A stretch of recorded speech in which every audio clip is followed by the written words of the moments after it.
You seem as if you like to talk. I like to let people talk who like to talk. It makes it easier to find out how full of shit they are. I'm just saying, whatever light is, clearly gets to the receiver faster in one direction and higher and changes throughout the year, and it consistently does that. Riddle me this, you double-speaking moron. How can light move in one direction faster and not have a speed? Yeah, there is no speed of light. Whatever light is, clearly gets to the receiver faster. Yeah, there is no speed of light. Faster. There is no speed of light. You unlock this door with the key of retardation. Beyond it is another dimension. You're moving into a land of bullshittery. You've just crossed over into the numpty zone. You are so dumb. Damn. Oh, shit. Here we go again. I'm just saying, whatever light is, clearly gets to the receiver faster in one direction and higher and changes throughout the year, and it consistently does that. No, there's not a journey because there's nothing traveling. What the light is already there. So out of one side of your face, you say, light clearly gets to the receiver faster in one direction. Then at the other side of your face, you say, the light's not traveling, it's already there. So how can light not travel and be already there, and at the same time be traveling faster in one direction to get to the receiver, its destination? Por favor.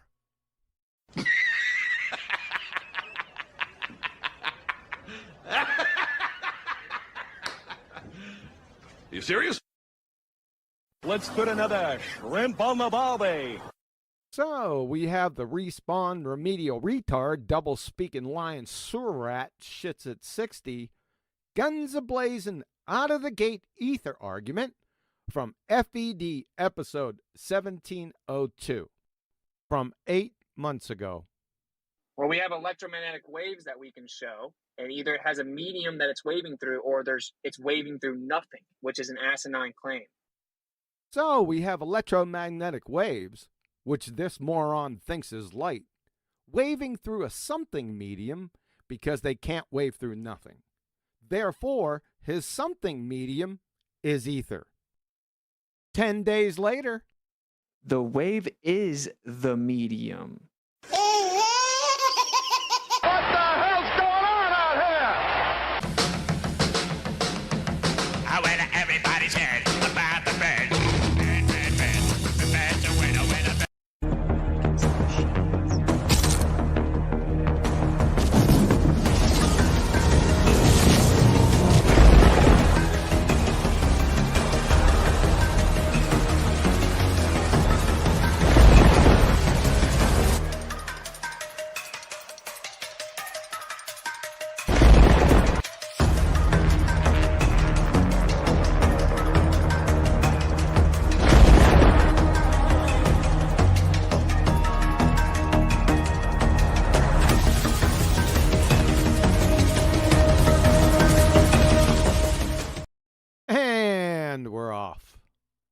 As usual, if you'd like to support this channel, there are PayPal and Patreon links in the info box below.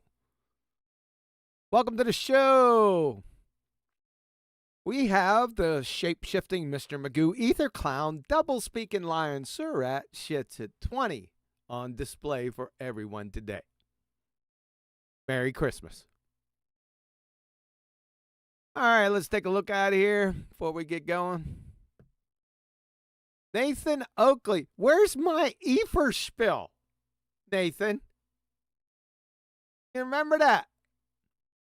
See, folks, we did a little background on the video we're about to go over today on Nathan's show for the second time.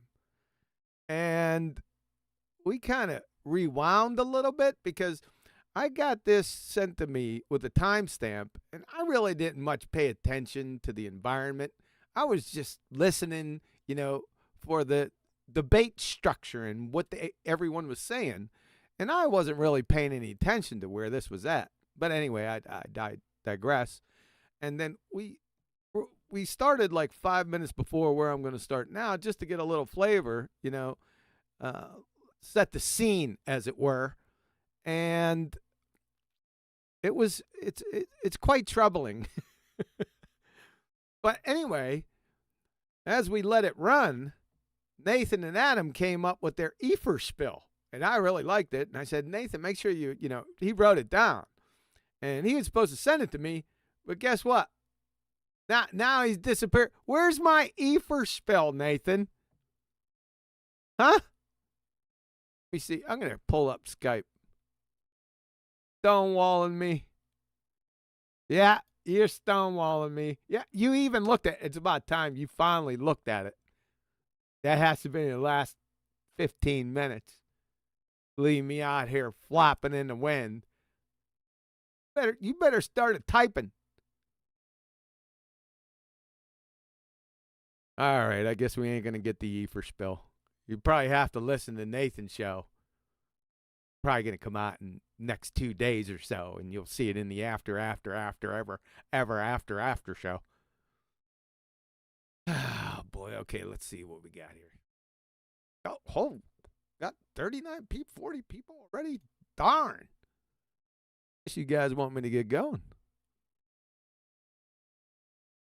Take my time. Just for that. No darn EFER spill. Hippopotamization. No EFER spill. Nothing. So what you're about to hear, now there's a connection to what I just played and to what you're about to hear. If you're thinking that was just made up, you're going to get the full frontal assault of the background behind what he just said in the little audio clip.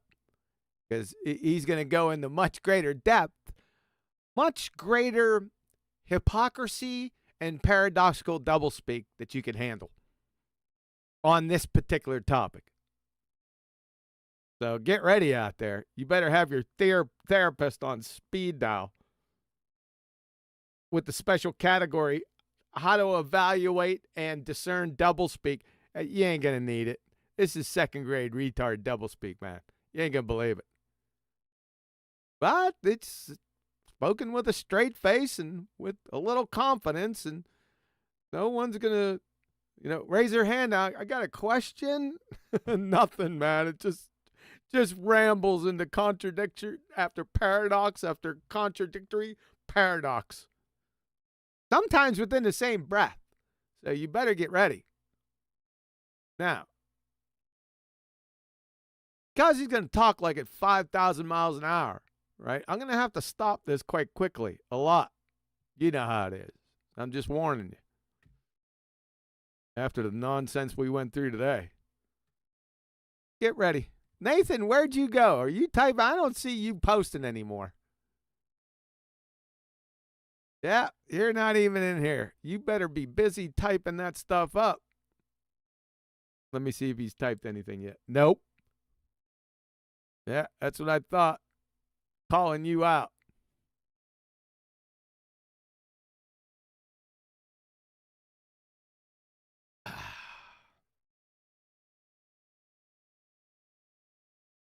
Oh, Merry Christmas. In fact, a couple minutes before I got in here, I walked out to get some water and got into a quick philosophical discussion on how we're going to move the Christmas celebration from Monday to another day we don't know yet, because we're supposed to get some heavy rain, so a lot of family members are driving here from 1 to 2 hours out. And I said, can we talk about this later? It's 5:59:30. I got a show I got to get to. So that's what was happening before. I was lucky to get here in time. Yeah. I don't want any ads on the live show, for God's sake. Always ask me that. Thumbnail. Oh, there was a grosser one before. Shout out to Betty. And I had to pick the lesser of the two evils. But a lot of people have said they like the thumbnail. So shout out to Betty, who abandoned me again. because I'm all by me onesie. Yeah, I shouldn't do that because I like being by my onesie doing these. It's much better. It's much more clear. I would say it's faster, but I don't know about that. It just depends on the amount of horseshit they say. So let me set the stage for you because, like I said, when I first got this, I wasn't paying any attention to the stage, but it came to our attention earlier today on Nathan's show that the stage was that they are in Geo Love server. You guys know who Geo Love is, right?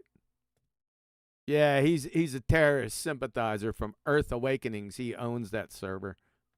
Real Jane Fonda knuckle dragger. Right? So that's where the setting is. I like I said, I didn't pay attention to it. And what's happening is Witsit is the oracle, and people are going to ask him questions from the wise one. So that is the setting. You're going to enjoy this. It's pretty funny. And I think the people asking him questions were actually baltards.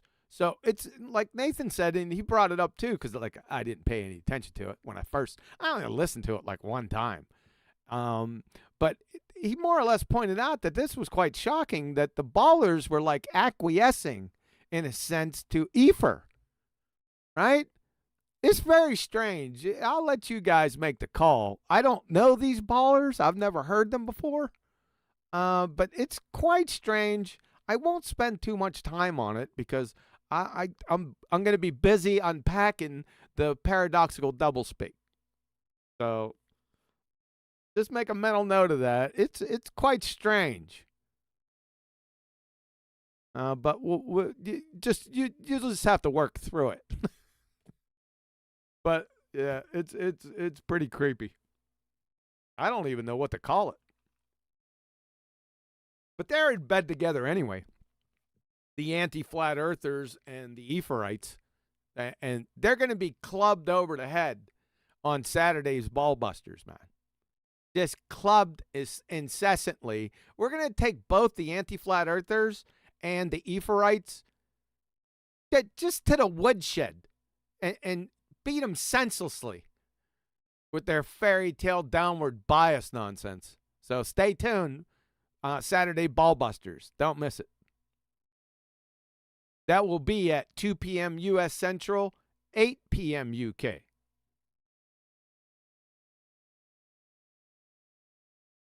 Nathan, what are you posting friggin' blogs in there for? Where's my EFER spell? Thanks, Roger. Santa is real. Okay, Roger. Superfluid. Yeah, thank you. Appreciate that. Let me check Skype and see if my EFER spill arrived. Nope. Thanks, man. Supermodel. All right, let's get set up here. Not let's, me get set up.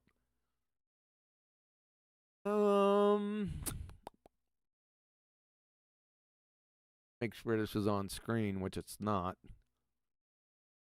We don't want any Skype calls. That's one of our main missions. Put this down here. I think the sound's good. Get ready. Like I said, the paradoxes and the doublespeak probably going to come out pretty quick. Bam! All right, we ready? Here we go. Yeah, I have a question for Witsit. Two, actually. First, Witsit, is everything light or like waves, but particularly light? And also, is Elon Musk a fraud? Thanks. Yeah, I would say he's a fraud. I mean, I think he may be a bit of a loose cannon, but he's in the group for sure. I mean, Werner von Braun gave it away, writing his book that Elon had found the first civilization on Mars, and he wants to put a chip in your brain, and he wants you to have an electric car where they can completely track you and determine where you go. So I don't in any way trust Elon. What was your first question? I forgot. Yeah, so he's like an industry elitist plant, Hollywood style. My first question was, is everything light, Yeah, like yeah. waves, but particularly light? Thanks. Yeah. Everything's light, right? So are muskrats light? Yeah, I don't trust Elon, and I would say basically everything is light, but more specifically, it's the meat background medium, right? So Everything is, what's the background medium? The light's the background medium? Really? Can you show that? Is it visible light or the non-visible spectrum? It's the background medium. like, what is light? Light is what people call the ether. You don't have to call it the ether if you don't want to, whatever. But there's a What? You don't have to call it the ether if you don't want it. It's ether, but we don't have to call it ether? Yeah, that's the problem. You asked you what light was. What's light? Not ether. background medium. There's a primary substrate that everything comes from. A primary substrate. I think you have to look up the definition of substrate there, Sunshine. A substrate has substance, where ether doesn't. My word. When it gets excited, it illuminates. When what gets excited? What's getting excited here? Remember, it's a family show. Let me pull a fiver on that, get his whole thought. Medium. There's a primary substrate that everything comes from. When it gets excited, it illuminates and it gives us light. It also What illuminates? The ether illuminates and gives us light? What about non-visible light? That doesn't illuminate. What happens then? Who knows? can, at a lower vibration, become matter. So What? Light becomes matter at a lower vibration. Vibration of what? And light becoming matter. See, this has a lot of tailings to Einstein, because Einstein said the same nonsense. Well, he was an ether lover too, so that shouldn't surprise anyone. You know, the E equals MC squared train wreck? Yeah, where he said energy or light, right?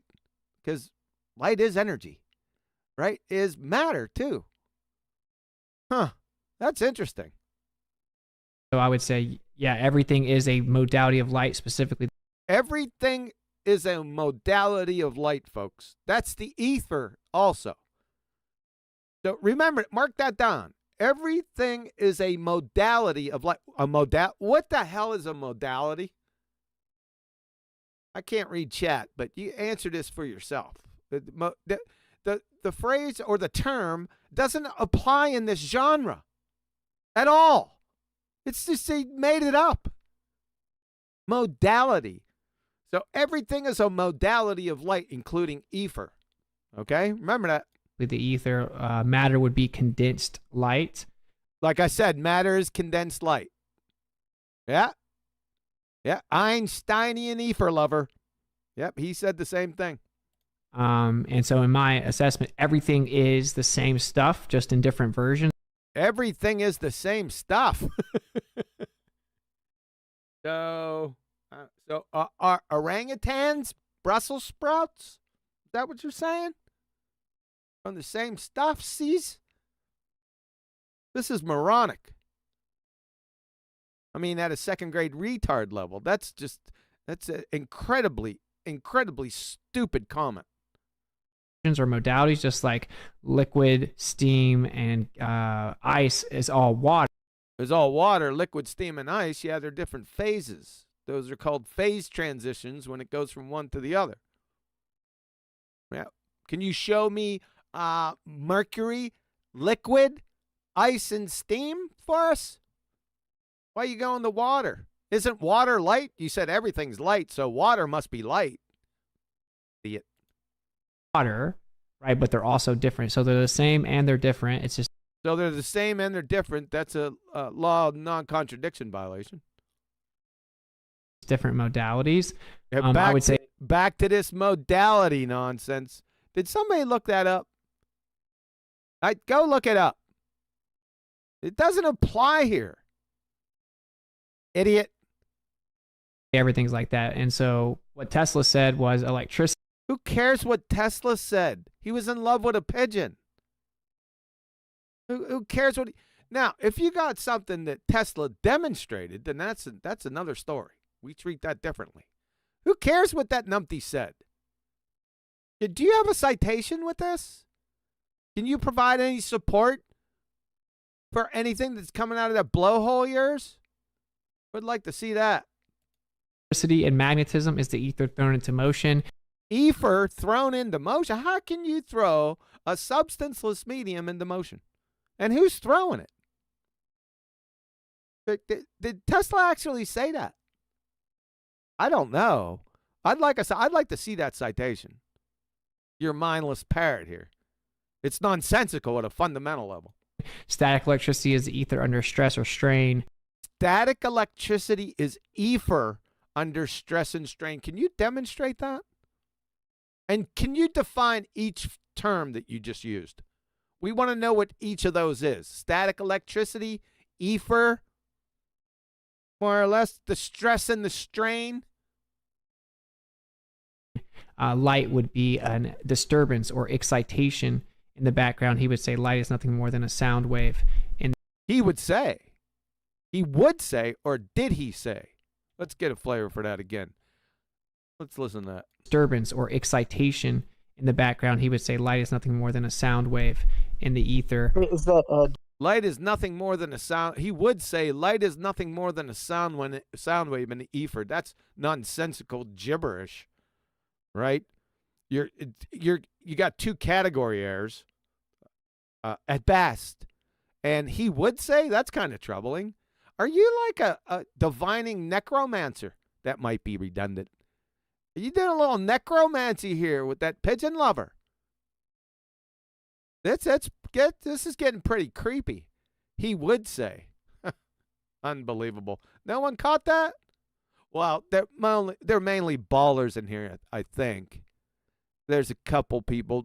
We got Brenda and Geo Love, Jane Fonda right here. We also got Brian Brains Aliki in here. Other than that, I don't think I recognize any of these. But we'll see how it goes. You're off the reservation already. disturbance of light measurable? Do you think the speed of light is measurable? Is the speed of light measurable is the question. Yeah, so it's actually yeah. So the speed of light is measurable.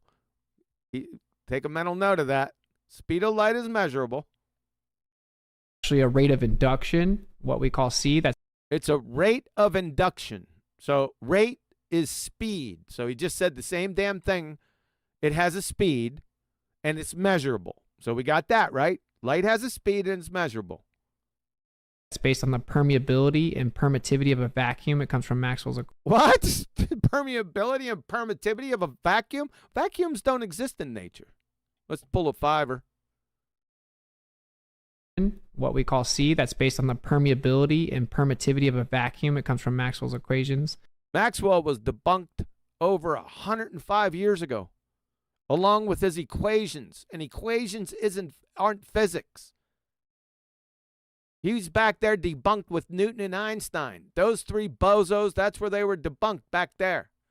So your fairy tale appeal here it has no substance, like your EFER. So we have magnetic permeability and electric permittivity in a vacuum. What? So? What does that have to do with light? Light is neither electric nor magnetic. With your permittivity and your permeability and your vacuum that doesn't exist in nature. Don't call him on this stuff. Just let him go. You use the intersecting rate of these to get what the intersecting rate of what? To get what? We call the speed of light. But the intersecting rate of what to get the speed of light? Huh? Intersecting rate of what? The electricity and the magnetivity. Speed of light is not constant. It actually changes. Aha. Okay. So the speed of light is not constant. It changes. So it's variant. So he can measure the speed of light. It has a rate, and that rate or speed is variant. That's what we got so far. Changes. It has a preferred direction. It changes with altitude, and it changes. Light is not, it doesn't prefer stuff. It's inanimate. You have to have sentience and intelligence to prefer things. Right? So it doesn't prefer anything. That is a reification fallacy on steroids. You need to be institutionalized. Changes throughout the year. The fact that this quote unquote speed of light is provably quote unquote speed of light. What the hell does that mean? Why all of a sudden now is it quote unquote speed of light? Who knows? Immeasurably variant. He just said it. Speed of the quote unquote speed of light, and we already went over this, that it's measurably variant. We already established that, and we marked them down. I know I marked them down. I have 1, 2, 3. It's measurable. It has a speed, which is a rate, and the speed or rate is variant. 1, 2, 3. We got one more to go.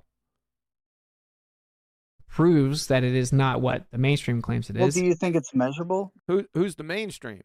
He just said it was measurable. Why are you asking him if it's measurable? He already told you that. Oh, I forgot you're a baltard. Do you personally believe it's measurable? I don't think that. Personally believe it's measurable? Why would you need to believe something that's measurable? Isn't it either measurable or it's not?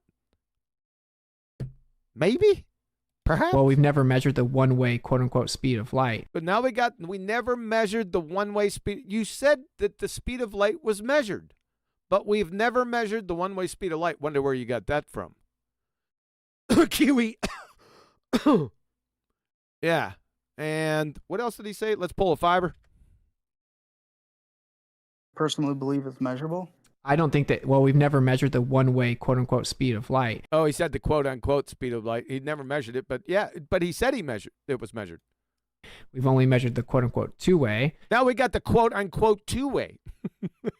Can somebody, I don't know, can somebody maybe write in chat, send me a message? What does this quote-unquote mean?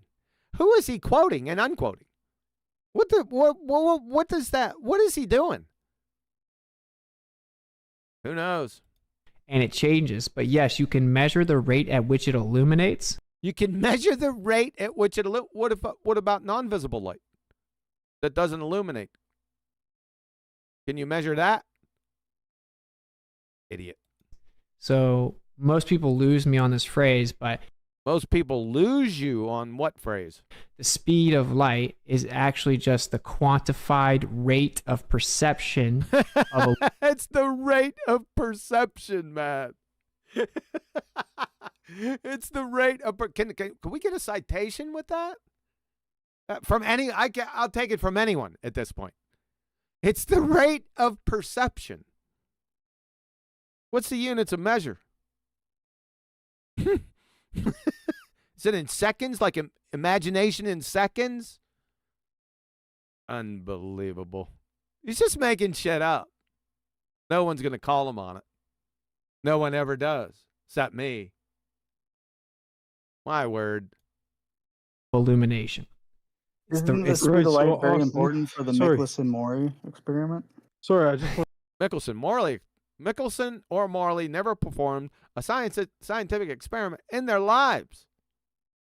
Baller. I wanted to say, Austin, it's basically like the ether is churning in a torus field. And the EFER is churning in a torus field. This is from a baller, mind you. I don't know where he's getting this from. Is he just parroting this moron? What the hell is EFER? If it's substanceless, like he said numerous times in the past, well, I guess it depends on when you ask him. How can something that doesn't have any substance churn? And where's this toroidal field come from? Where is all of this taking place? And we want to see it. How about that? Is that fair? Like kind of like actually exactly like a vortex, right? It's churning. It's the ether. It's churning. The EFER, it's churning like exactly it's in a vortex. Can somebody show us that? Can you like support this some way? And it reacts with light. It reacts with light. No. He said ether is light. It doesn't react with it. It is light. Because that's number 4 on my list. He said the ether is light. Light is ether. Well, light is the ether. So, like, I fucking told you. So why'd you agree? Why'd you say yeah? That doesn't make any sense. That's not a yeah, that's a no. Ether is light now. Unbelievable, man. So we got that. You know what? Do I have that? Put that down as an A. Ether is light. I'll remember it, but I just want to mark it down just for document sake. Ether is light. Light is ether. Okay? To have a stream of water and you swam. Well, why are you going into streams of water? Are you getting into waterfalls? Like rocks cause waterfalls?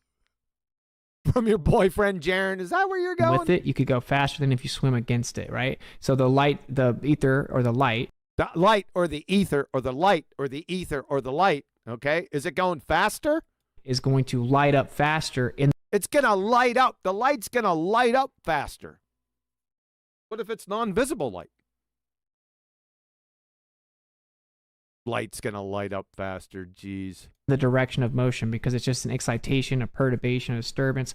It's an excitation, a perturbation, a disturbance. What is? Light or ether? What's its?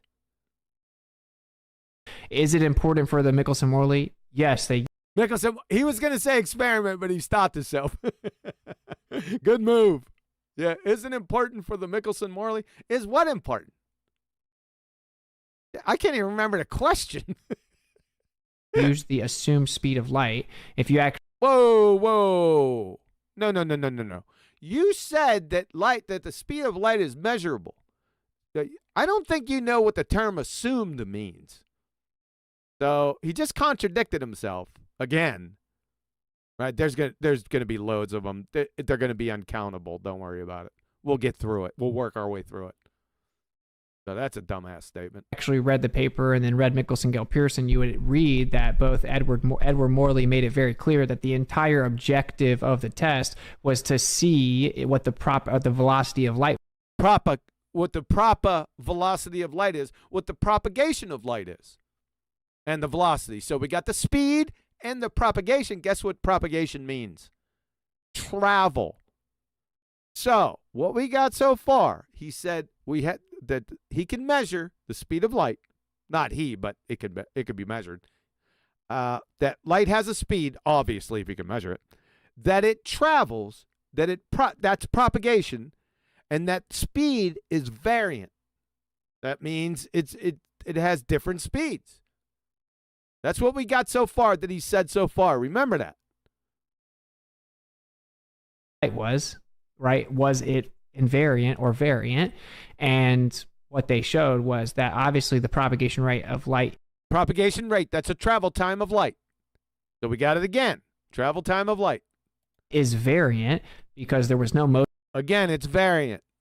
The propagation or travel time of light is variant. There's no doubt about what this numpty said. Motion detected. The assumed orbit wasn't detected, but... Orbit of... Why are we talking about orbits? Orbit of what? We're not even on orbit subject. What in the world are you talking about? Who knows? There was still a difference. There was an interference pattern. And there was still a difference, so you got an interference pattern. What's that? And they used the same beam of light, and they used a beam splitter. Okay. Right, so that's how you know they're perfectly in phase, because it was the... Okay, we got a beam splitter with a single beam of light. It's going to split the beam. Then what's going to happen? The same beam of light. They used a beam splitter, and then it goes opposite directions. So each one goes in its own direction. I don't know about opposite directions, but okay. You got one beam going that way and one beam going this way. So if they're going that way, they're traveling, right? This one's traveling this way. They're going in a direction. They're traveling. This one's going this way. It's traveling. Yeah? Gets reflected back off a mirror, recombines in the middle, and comes back to the receiver on the perpendicular axis, which means that that light went different rates. Yeah, the light went at different speeds to get the interference pattern. Yes. So we got the propagation at different rates. That's travel time. The travel time of those two separate beams were different. That's what gave you an interference pattern. Everyone got that? Mark that down. So, yes, we used the quote-unquote speed of light. Quote-unquote again, speed of light. What does that mean? Who knows? To come up with our predictions for Michelson-Morley. Predictions for Michelson-Morley? There were no predictions for Michelson-Morley because Michelson-Morley wasn't an experiment. It had no hypothesis, right? Or hypotheses. And hypotheses or a hypothesis are or is the prediction. So, of course, you didn't have any. This is nonsense, folks. But it isn't a requirement. What the test. What's not? Predictions aren't requirements in experiments. Is that what he said? Let's pull a J. So, hypotheses are not required in experiments, is what he said. He may not know that, but that's what he's saying implicitly with predictions. So, yes, we used the quote-unquote speed of light to come up with our predictions for Michelson-Morley, but it isn't a requirement. What the test actually saw was that the light didn't get there at the same time, which means light didn't get there at the same time. Back to it didn't. This is a jumbled mess, right? Doesn't need predictions. It's an experiment. No hypotheses. The light's trying to measure whether they're getting there at the same time or not. You get the flavor. One of them propagated faster than the other. There you go. One of them propagated faster than the other. One of them had a faster travel time. Very simple. Got that established again. That's about the fourth time he said it. So, yeah, I mean, people seem to think that Austin invokes Michelson-Morley, but he thinks there's no speed of light. Ha ha. What? But he thinks there's no speed of light. No, you said there was a speed of light. Well, it just depends on the day, I guess. You also said that light doesn't have a speed. You're going to say that again here, but I digress. So he's just dreamland fantasying us now. Haha, like, no, C is pretty consistent. It's the rate. What? No, you said C is variant. So is it consistently variant? That you said the speed of light is variant. You said it a number of times. You made a point about it. Now you're saying it's consistent. So you must be saying it's consistently variant. Yes? Hopefully. Rate of induction that is typical. I wasn't laughing at you. I'm not saying you are. I'm just explaining. You should be laughing at him. In general. You don't know what explanations are. You haven't given any explanations. You're about to go on a carpet bomb barrage of paradoxical doublespeak is what you're about to do. You've done it already a couple times. They were real subtle. Most people wouldn't catch them, but you contradicted yourself a couple times so far, but the full Monty's coming. I'm just explaining that you don't know what explanations are. At a fundamental level, you don't know what they are. Most people don't, by the way. That you didn't give an explanation, you numpty dipshit. Light in general, like you can't really measure it. So you can't really measure it, but he said that it can be measured. I wrote it down. So what's up with don't say yeah? How they measure it is they put these gears together and they spun them around to where. Huh? What the hell's he on about? Oh, he's a ball-tard. There's like it goes 720 rotations. What's it? A second. And that's not even close to even get to the speed of light. That's not even close to the speed of light. Then how do you know it's not close to the speed of light? Wouldn't you have to know what the speed of light is first to make the comparison? Make sense? So it's just not even fathomable how they acquired the speed of light when it could be reduced. It's like an improper fraction in my book. The speed of light is an improper fraction? What? That don't make no damn sense. But he's a baller. We'll let him go. But we use the permeability and permittivity of a We use the permeability and permittivity of what? Of a vacuum? Where'd you get the vacuum at? vacuum, right? So like it's the dielectric permittivity, the magnetic permeability. Yeah, sure. Yeah, and Penelope Pitstop was Bruce Lee's grandfather. This fucking EFER clown. Let's get that again. That was pretty funny. And permittivity of a vacuum, right? So, so like it's the dielectric permittivity, the magnetic permeability. The dielectric permittivity and the magnetic permeability. And when we apply that to what people call the speed of light, it's when we apply that to what people call the speed of no, you said there was a speed of light. Why are we applying that? And the speed of that the light is neither electric or nor magnetic. So what the hell are you talking about, dude?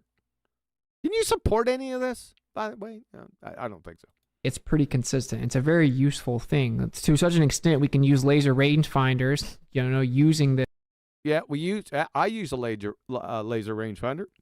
Yep. And what does that mean? This rate of induction, and we can accurately. It's the rate of induction, right? Measure distances. But what if the speed of light is variant, like you said? Remember, you said it's variant. You didn't give any conditions. You just said it was variant. So how can it give you accurate distances if it's variant? Wouldn't it give you inaccurate distances? One time you might get a good one, the next time you might not, because you said it was variant. Yeah? Idiot. The difference. Listen, he doesn't have a clue of what he's talking about. He's just pulling it out of his ass because he knows that the people that he's talking to, like the people in this room and all of his subscribers, are dumber than he is. He knows that. That's why no one's stopping him. You get it? Maybe you should super chat his dumbass. Says that it does slightly change, and it changes with direction. The assumption. Now it's slightly changing. He just contradicted himself again. My word. Is that light's physically traveling. That's the first assumption, and that's incorrect.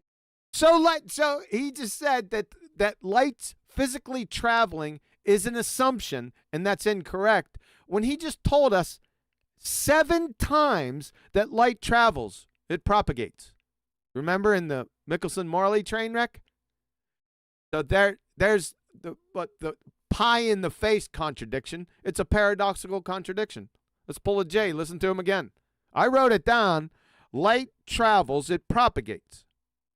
Right? Because it got to travel out the beam splitter, and there's a different distance to the arms that it has to travel. Right? Or they have the distance to the arms that it's traveling. He's, like I said, he said it like, 7 or 8 times. I got it marked down. So now he says it doesn't travel. And we can accurately measure distances. The difference is that it does slightly change, and it changes with direction. The assumption is that light's physically traveling. That's the first assumption, and that's incorrect. That's incorrect, but he's the one that told you it was traveling. See it, folks? If you don't, you need to leave. Yeah, that's a train wreck double-speak paradox right there, dumb shit. You just contradicted yourself. Light doesn't physically travel from point to point. What does it do in Michelson-Morley? So it's not traveling. You said it was a number of times before. Right? It just is already there. So the light's already there. Then how you get an interference pattern? If the light's already there. Remember you said the one beam was traveling faster than the other. How is it already there? You double-speaking retard. You going to get any objections from here? Or the peanut gallery out here? With his chat that I don't have up? No. Nope. It illuminates at a certain rate. So I agree with you that the speed of light is pseudoscience. You're saying what the heck? Sorry, folks. Let's pull a fiver. What did you say? It's at a certain rate. So I agree with you that the speed of light is pseudoscience. You agree with him that the speed of light is pseudoscience. Did he make a claim that it was science? Or did he claim that the speed of light is pseudoscience yet? I didn't hear it. So you agree with him. The speed of light is pseudo. That's non sequitur. Well, the speed of light wouldn't be science anyway. That's not an experiment. You're just taking you're trying to discover what or an is. So that's not science. This is tantamount to saying, well, badminton is pseudoscience. No, it's not. No one ever claimed it to be science in the first place. You're a moron. And I don't know where you got that information from. Did somebody say, I didn't hear it? It could have been in the background. Somebody said that the speed of light is pseudoscience. But he agreed with him anyway, so you're toast anyway. Idiot.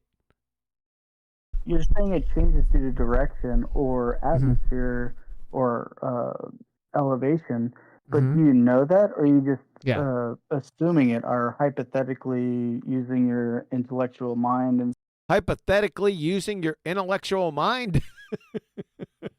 Can you explain that? Saying like, yeah, it most likely does change. No. We have done it. We've done the test. It's not about the atmosphere. It's just about It's not about another paradox, the atmosphere. You know, the atmo means air. Air is a gas. Sphere is a shape. Gases have no inherent shape, but he'll just continue to use it.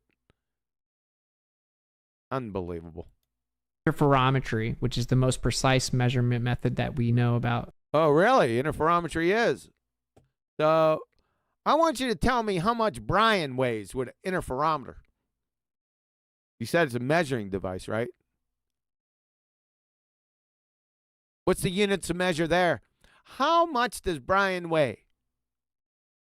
Like 460 gigahertz? You're a clown. In all of existence. And in all of what? What did he say? Sorry, folks, I missed that. Said something stupid. Or it was a sentence fragment. Let's pull a fiver. Let's go back another 5. We'll go back 5 and 5. That's a full J. Let's listen to this. We've done the test. It's not about the atmosphere. It's just about, we use interferometry, which is the most precise measurement method that we know about in all of existence. Did he say in all of exist? He may have said existence. Boy, he had trouble getting that out. That was pretty convoluted. I'll let it go. You might have said existence.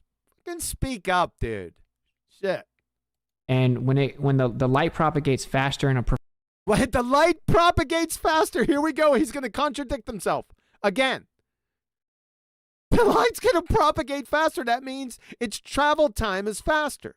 But didn't he just say just a few seconds ago that light doesn't travel? It's already there. You see what I mean? He's a clown. This dude's delusional retard. Double speaker. No one's objecting though. Unbelievable. Preferred direction. Light is preferring stuff. I don't know. Does it prefer its steak well done, medium rare, tartar? Idiot. It's based on the sidereal rotation. What does the sidereal rotation? Well, I bet you he doesn't even know what that is. What does sidereal rotation have to do with the topic? Who knows? With the direction that the sky moves. And okay. Well, I guess he does then. The direction of the sky. I'll accept that. What does that have to do with the discussion? Who knows? Maybe we'll get there. When you take this interferometer and you go higher in the sky, like a mountain, the light propagates even faster. So the light that's not traveling is traveling faster. That's what that's the culmination of everything he just said so far, folks. I shit you not. So it's traveling faster the higher you go. Why? Faster and faster. And the rate at which it propagates changes based on the time of day. So the speed is changing. So it's variant. Based on what? Time of day? I don't think the time of day is causing it. And the time of year. And it directly correlates to the equinoxes, meaning where the sun is. It directly correlates. Correlation is not causation. It's meaningless. Is he trying to attach the speed of light that has no speed and doesn't travel to the equinoxes? Is that what's going on here? This is insane, disconnected drivel. He needs to be institutionalized. It's simple. Inside of this drift that we're measuring is You're measuring a drift. Can you elaborate? Reflecting the light, which is insane. It proves that you're insane. Everything you said up to this point proves that you're insane. That's correct. we're not measuring anything to do with the Earth moving. And what does the Earth moving have to do with this? Who knows? And that we're actually, the light is being illuminated quicker in the The light is being illuminated quicker. I'll pull a fiver. We want to get that complete thought. The light is being illuminated quicker where? moving, and that we're actually, the light is being illuminated quicker in the vortex relative to the sidereal rotation around. In the where's this vortex in the sidereal rotation? And how is this light being illuminated quicker? Quicker than what? Quicker than non-visible light? That doesn't make any sense. It's nonsensical gibberish. Simple. Around the Earth, like the vortex in the sky, or the vortex in the sky. I'd like to see that. I'm sure my audience members would like to see that too. ether. Did he say EFER? Hold on. To the sidereal rotation around the Earth, like the vortex in the sky, or the ether. So yeah. So the vortex in the sky or the EFER, but you said the EFER was light, and light was EFER. So therefore, if you said that, then the vortex in the sky is light. Everyone follow that? That's just stupid. You're a moron. Yeah, it's been measured. It's not an assumption. It's just That's been measured. Let's see that measurement. I want to see it in action. Parametry measurements that show that the interference pattern changes. The speed of light, or are you talking about something else? He doesn't know what he's just making shit up. He's lost everyone, including you. Propagation rate of light is how the propagation rate of light. There he goes again. Propagation means travel. So what he's saying is the travel time of light that he denied about 2 minutes ago. Remember when he said that light doesn't travel? It's already there. But now it's traveling again all of a sudden. how I say it would be more so the perceived illumination. You can use the perceived illumination. Like I said, this is nonsense. What do you mean? What about the perceived illumination of non-visible light? How about that? Can you explain that? Phrase speed of light for intents and purposes, but speed denotes a distance traveled. And yeah, duh. Distance equals rate times time. Yeah, we all know that from junior high school. It was probably before junior high. But most likely officially in junior high. Yeah, we know that. But you can't use that because remember, it's not traveling. Well, you did say it was traveling, but then you said it was not traveling. So you can only use half of it. So distance and half the equal sign. That's not real. That's just a misnomer. Like light. That's just a misnomer. Hold on, man. I gotta pull a J. What's the misnomer there, numpty dipshit? You gonna double speak again? Say it would be more so the perceived illumination. You can use the phrase speed of light for intent. Like you did. You kept on saying the speed of light in the beginning of your little presentation here, you knuckle dragger. So you're talking to yourself, idiot? And purposes, but speed denotes a distance traveled, and that's not real. That's just a misnomer. That's not real. It's the distance traveled. That's not real. But you told us that it was traveling back there. In fact, you just said it. The propagation rate. But that's a misnomer. But that's what you just appealed to. Like I said, he needs to be. This is a full-on. I mean, men in white suits, right, with those long needles. Filled with elephant and horse tranquilizers, the straitjacket, and hauled away in a paddy wagon to a rubber room. That's where we're at here right now. He's a paradoxical double speaker, and look how serious this is. This is delusional Dunning-Kruger, right here. He's serious. He's not joking. This is scary. Second grade retard, folks. Here it is again. How many times I got to show you this? I know. Why don't you super chat him? That should help out. Be a retard enabler. So could you do it in your own garage at home? Can you do what? I'm sure he does a lot in his own garage. Oh boy, he travels there, but he was already there. Like, could you measure the propagation of? Yeah, you can measure. He just said, did he just say he can measure the speed of light in his garage? Let me pull a JMN. There we go. And that's not real. That's just a misnomer. The light's already there. The light's already there. So could you do it in your own garage at home? Can you get the speed of light in your own garage? He's just going to contradict himself over and over again. Watch. He's going to say, yeah. Home? Like, could you measure the propagation? How can you say, yeah, it's already there? It doesn't have a speed. What? Like I said, in the same breath. Unbelievable.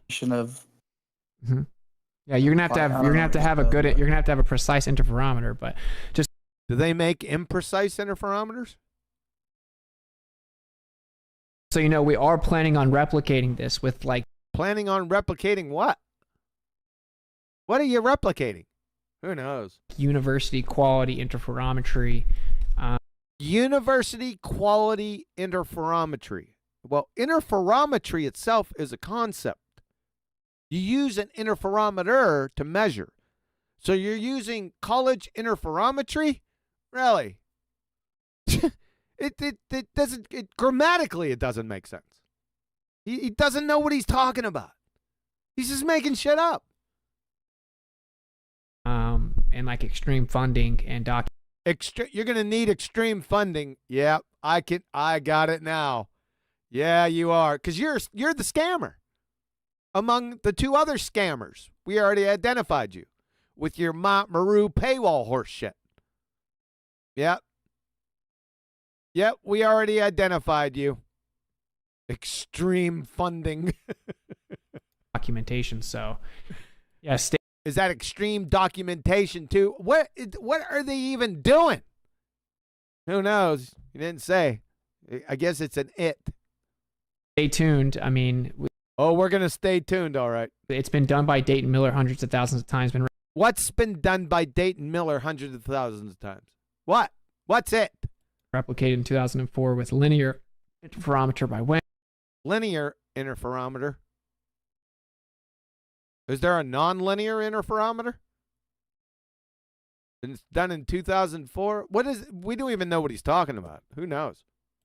It's been replicated in 2020. It's been replicated in the 21st century. The Michelson Morley? Is that what you're saying? The Michelson Morley? You're saying hundreds of thousands of times? Dayton Miller redid his test hundreds of thousands of times, but accounting for test? What was he testing?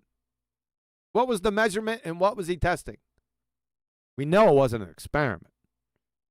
For all variables of heat and temperature fluctuation. So he accounted for all variables. Like what? Heat, temperature fluctuations, vibrations, different. He's into vibrations, man. And listen, this is a family show, all right? So how do you know? What did he account for his own ignorance? You remember you pulled that shit on Nathan?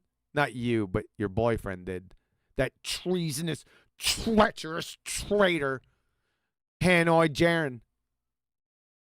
Yeah. So did you account for that variable? Probably not. Altitudes, is that different because times. He could do it like multiple at a time. Times a second. Just yeah, and he could also do it multiple times at a time, right? But he would. What? What's he doing? Who knows? He was just doing it nonstop, right? And he was getting the measurements so frequently. Measurements of what? That they build up to hundreds of thousands of times. 100,000 of times and measure. What was he doing? What year did he do this? What year did he do this? Let's get to ballpark. What was his favorite color? What size shoes did he wear? What? That's what I'm saying, folks. This is just nonsense. Well, he's in dreamland. Look, his eyes are rolling back in his head. His measurement of time. Well, I can't wait for the answer. How does he answer this? Was it stopwatch that he used? Stopwatch? This is unbelievable, dude. What? Shitsit 20 gonna react to this? He did the measurements. It's hard to tell because his documents are so hard to find now, which is super. Well, what year? Well, you're answering them. That's even more scary. What year did he do that? I'm trying to answer you. So it's hard to tell exactly what years he did because his documents are so hard to get to.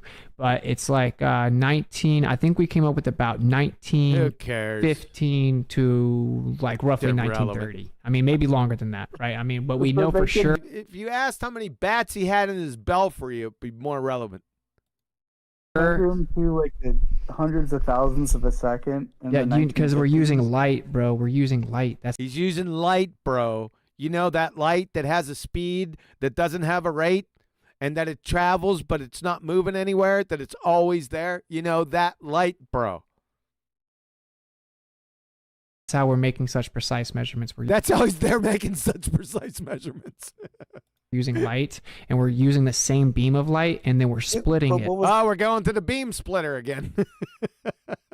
but that light that's getting it to the beam splitter and going separate directions, not traveling, it was already there. The stopwatch that they use. I just don't. He's back on that stopwatch.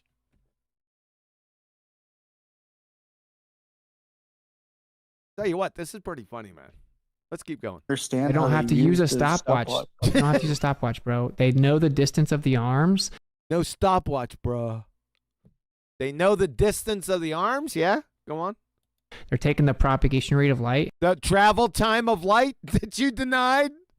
Now he's back on the travel. Now it travels. All of a sudden, now light's travel, and he's using distance, right? To compute the travel times. But remember, he said that light doesn't travel. It's already there.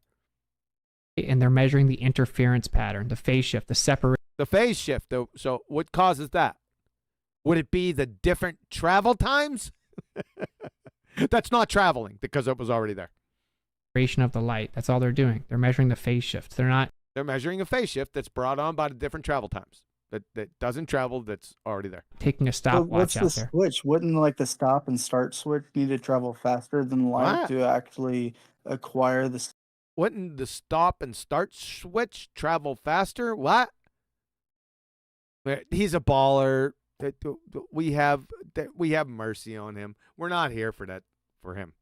We're here for this dumbass. Speed that they're trying to test? No. There's no stop and start stopwatch. It's just that we're splitting the beam of light, and then it's doing separate directions. So it's going in separate directions. So when you go in separate directions, you travel in those directions. Yes? Back and recombines them. And comes back. That means you traveled. That's the light travels. In the middle, and then it goes to the receiver. And then it goes to the receiver. And if there's a phase shift, that means one of those beams had a different travel time. But remember, he said that light doesn't travel. It's already there. Right? They interfere with each other, meaning one beam of light is behind the other. They should be. Exactly. One, it's slower than the other. Yes, you got it. But it's not traveling, right? An idiot. Directly neck and neck. But instead, one is consistently behind the other. And this always happens with a specific direction. It's the direction. So it's going in a specific direction. So it's traveling. That the sky moves, and it always happens as you get higher. That beam going in that direction gets faster and faster and faster. Now it's going faster and faster and faster. How can it go faster and faster and faster when it was already there? Answer me that. See, no one's calling on him, man. Baller ain't gonna catch it because they're dumbasses anyway. But none of his people are calling it. Like, wait a second. Well, hold on a second. Can you stop for a second and then explain yourself? No one's doing that. Nope. What about those super chats? Closer you get to the sky.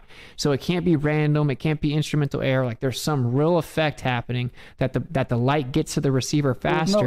So the light's getting to the receiver faster. That means it's traveling. Do I have to say it again? The instrument that you're measuring, it just sounds like pseudoscience. All right, You're man. not All right, man. really- It's not pseudoscience. No one's claiming it's science. Oh, now you got that right. I thought you said it pseudoscience before. It's all the same thing, the speed of light and the travel time. That's another contradiction, you idiot. And it's not science to begin with. So he's an idiot. The baller's an idiot. Wow. It's measurement. Measurement isn't science. Well, you finally got there. Who taught you that? Chewy. It's so much faster than the blink of an eye that you can't really measure. Well, that's what I wanted to ask. You can measure it with interference pattern. I'm not sure if we're just talking past each other or what's going on. What? You can measure what with interference patterns? You can measure the phase shift. That he's not talking about that though. You numpty dipshit. Now you could compare the two on what's going faster and what's going slower by the phase shift, yeah. But you're not coming up with any speeds. He's talking about the speed of light, you idiot.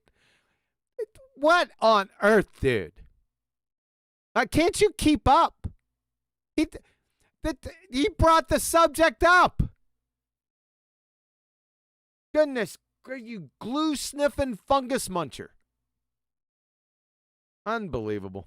What's the other question? Austin. Yeah, you better get to the other question because you fucked that one up. Can't wait for this one.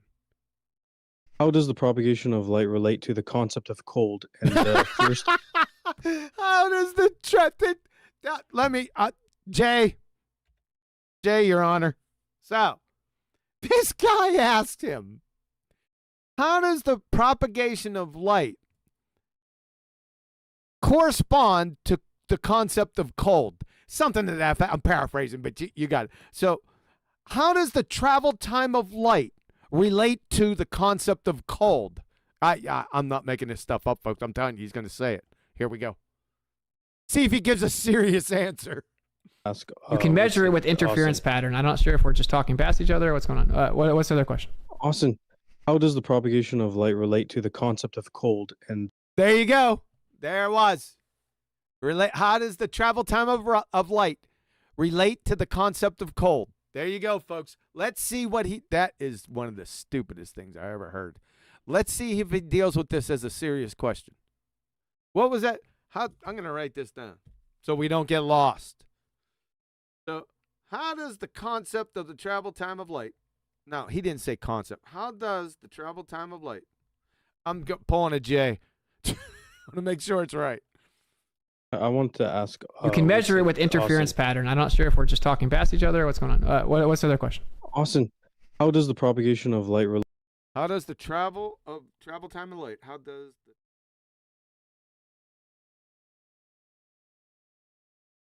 Wish I had a secretary. Betty! How does the travel time of light relate to the concept of cold? Late? That's the question.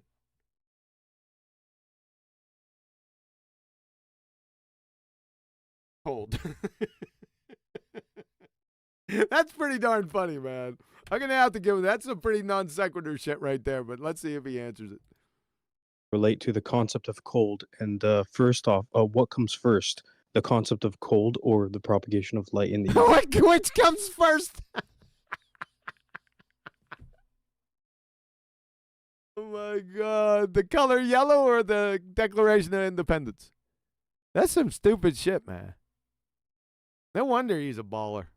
Did you guys hear that? You want me to J her? Let's get the full thought. There we go. What's the other question? Austin, how does the propagation of light relate to the concept of cold? And by the way, cold's not a concept. The baller doesn't understand what concepts are.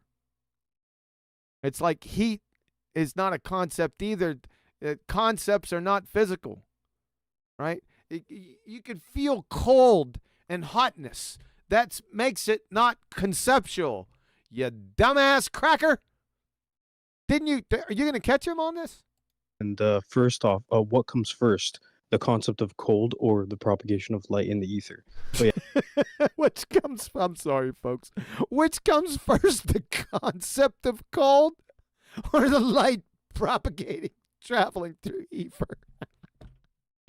Oh my God, man, that's some stupid shit. I'll tell you what. Let's pull a J. We'll pull a J. I'm not gonna play it again, folks. I'm gonna take a break. That's some stupid shit, man. I gotta take a break after. I can't.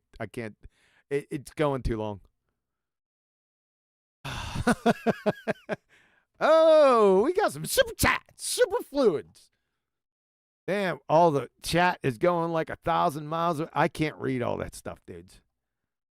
Okay, let's get to the super chats. Supermodel. I heard that somewhere. Yeah, you did. Thanks, Roger. Roger again. Damn, he's all over this, man. It makes my stomach churn. Your stomach churns along with the EFER. That's what's happening. Wonderget. Thank you, man. Your courage in calling people a spade is truly appreciated. Wishing you a Merry Christmas, Q. Well, thank you. Gematria Wombat. Shut up, Neil. Yeah, good one. I like where your mind's at. It's really good. Yeah. Hey, what's up, folks? What's going on? Oh, Nathan's still here. Who else we got? Divergent Droid. All right. Bible U. Nice to see you out there. Yeah, this is really crazy, man, isn't it? Yeah, and I can't, you guys are probably commenting about it up further, and I can't scroll up. There's too many chats. But I got to take a break. It's just, you can only listen to stupid for so long without a break, man. That was some stuff. I don't know. I'm gonna probably write that one down so I can remember it. And then he goes on to further, and the question's in two parts. Which one comes first? The concept of gold. Oh, man. Ballers, you need to get the hook out, right, and snatch him. I just want to wait and see if the EFER clown's going to catch on and say, this is kind of non sequitur, don't you think? It's kind of a malformed question in two parts. Yeah, smoke him if you got him. Yeah. Hey, where is my EFER spell, Nathan? Let me check Skype. I'll tell you what. You haven't done it. I'm going to garnish you your wages. Go. Nope, nothing. Yeah, nothing. He didn't give it to me. Son of a... I'll tell you what, man. Yeah, I even asked you to give it to me, and you said you would. How about that? You worry about watching big gun videos. You know what that screams?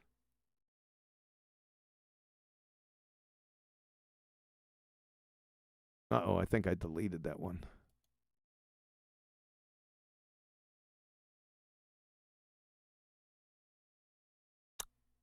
Oh, I got to get that back. Where'd you go? There it is. Yeah, the big guns. You know what that screams? Overcompensation. My English brother. Not writing up my EFER spill. That was a good EFER spill too, dude. I wanted it. And it would be right on time. Shit. I couldn't go back because it wasn't taped because it's on the after show.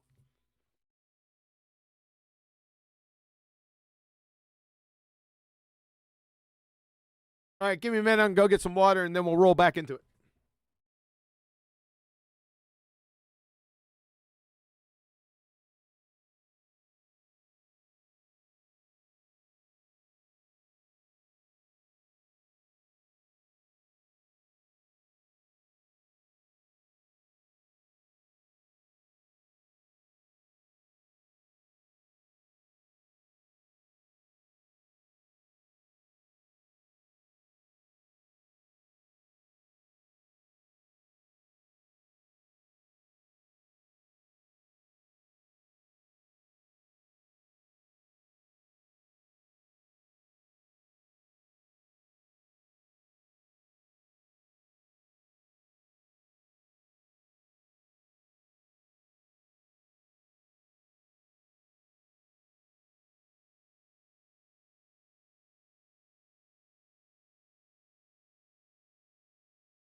All right, guys, I'm back. I had to go fill her up with ice. But ice is just a concept. It's a concept of cold. Oh, shit. Where, Nathan, you aren't. See, this is how bad it gets. Warning, this stream's current bit rate. Hey, what's up with my bit rate? Not getting that warning. That's the first time I ever seen a warning, and I'm not opening up any widgets either. Listen, I got a good bit rate over on OBS, so I don't know what the hell this thing's talking about.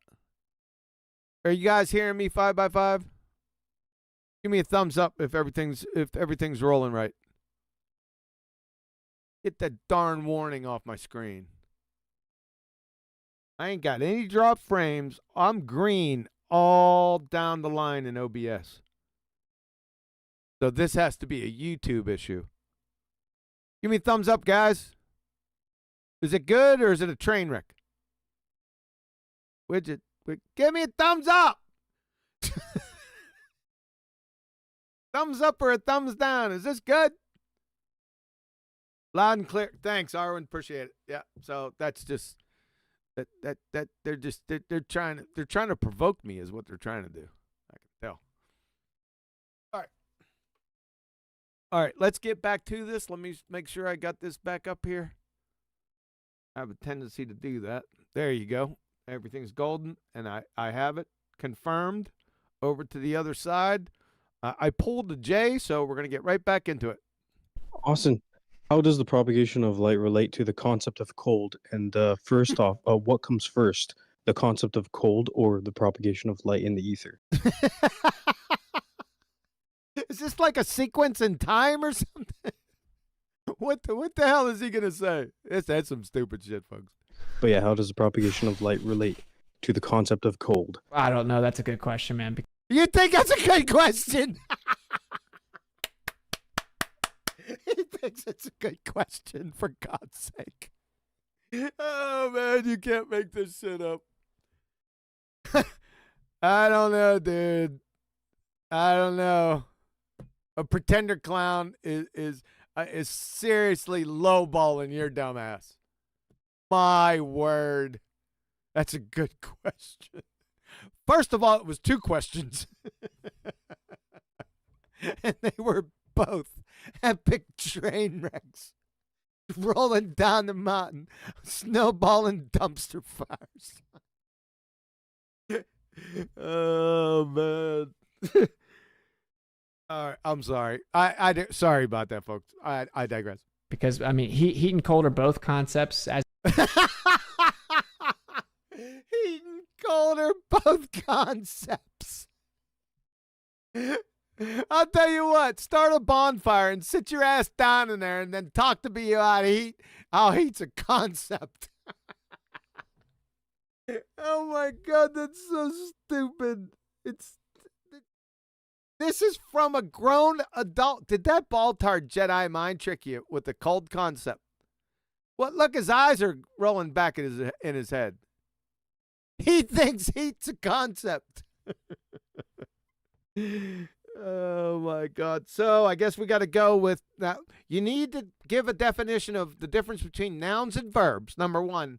And then how in the world is heat a concept? You got to explain that. Somebody have him explain. Can you get it like written down? Can somebody do that? Yeah, I'll do it now, but at some point so we could read them off live during Nathan's or my show. I need an answer to those two questions. You're an imbecile, dude. I mean, at a fundamental level. We're down in second grade retard, and you're still a moron. My God. As this temperature, really, and then we arbitrarily determine like 100 Celsius to be like the boiling point of water. Is that a concept too? Is boiling water a concept? For example, we as our measurement. Long story short, I would say heat is vibration is due to that. He didn't ask you that. Heat is vibration. I said this is a family show. All right. Heat is vibration. Vibration of what? vibration. It's directly proportional to vibration. He's all about the vibration. It's directly Is it vibration or is it directly proportional to it? They're different. They're numpty dipshit. You're stalling with train wreck responses.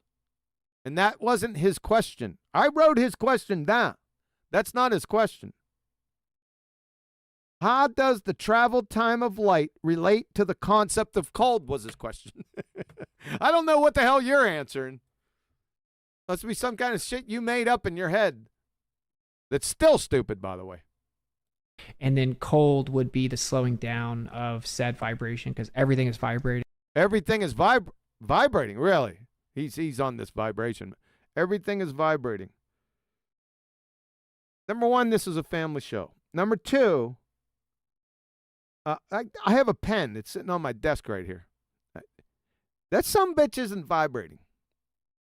Let me get close. Let me touch. It's not vibrating. It's not moving. Now, I also got a glass of water here, a plastic cup of water, to be specific. It's not vibrating, dude. I got my computer screens aren't vibrating. My mouse is definitely not vibrating. I got a couple pens over here in the corner. They're not vibrating, dude. So everything is vibrating, right? Unbelievable. And resonating. Nothing's stationary or at rest. Nothing stationary or at rest, really. Back to my pen here. This mug is stationary and at rest. It's not moving. Neither is my mouse pad. My chair, it's stationary. It's not moving. Got a fan down here blowing some cold air onto the computer so it doesn't overheat. Now, the blades on it are moving, but the fan itself, in total, like the corporate fan, that mug, it ain't moving. It's right there. It hasn't moved a smeg an inch. So you're a retard of epic proportions. It would be tied to light in that sense, meaning that... What's tied to light? In what sense? I think everything is the same thing that light is, which is ether modality. Everything is the same thing as light. It's an ether modality. No. That light's not an ether modality. Ether is a modality of light. You're bass-ackwards. You said it right here. I wrote it down.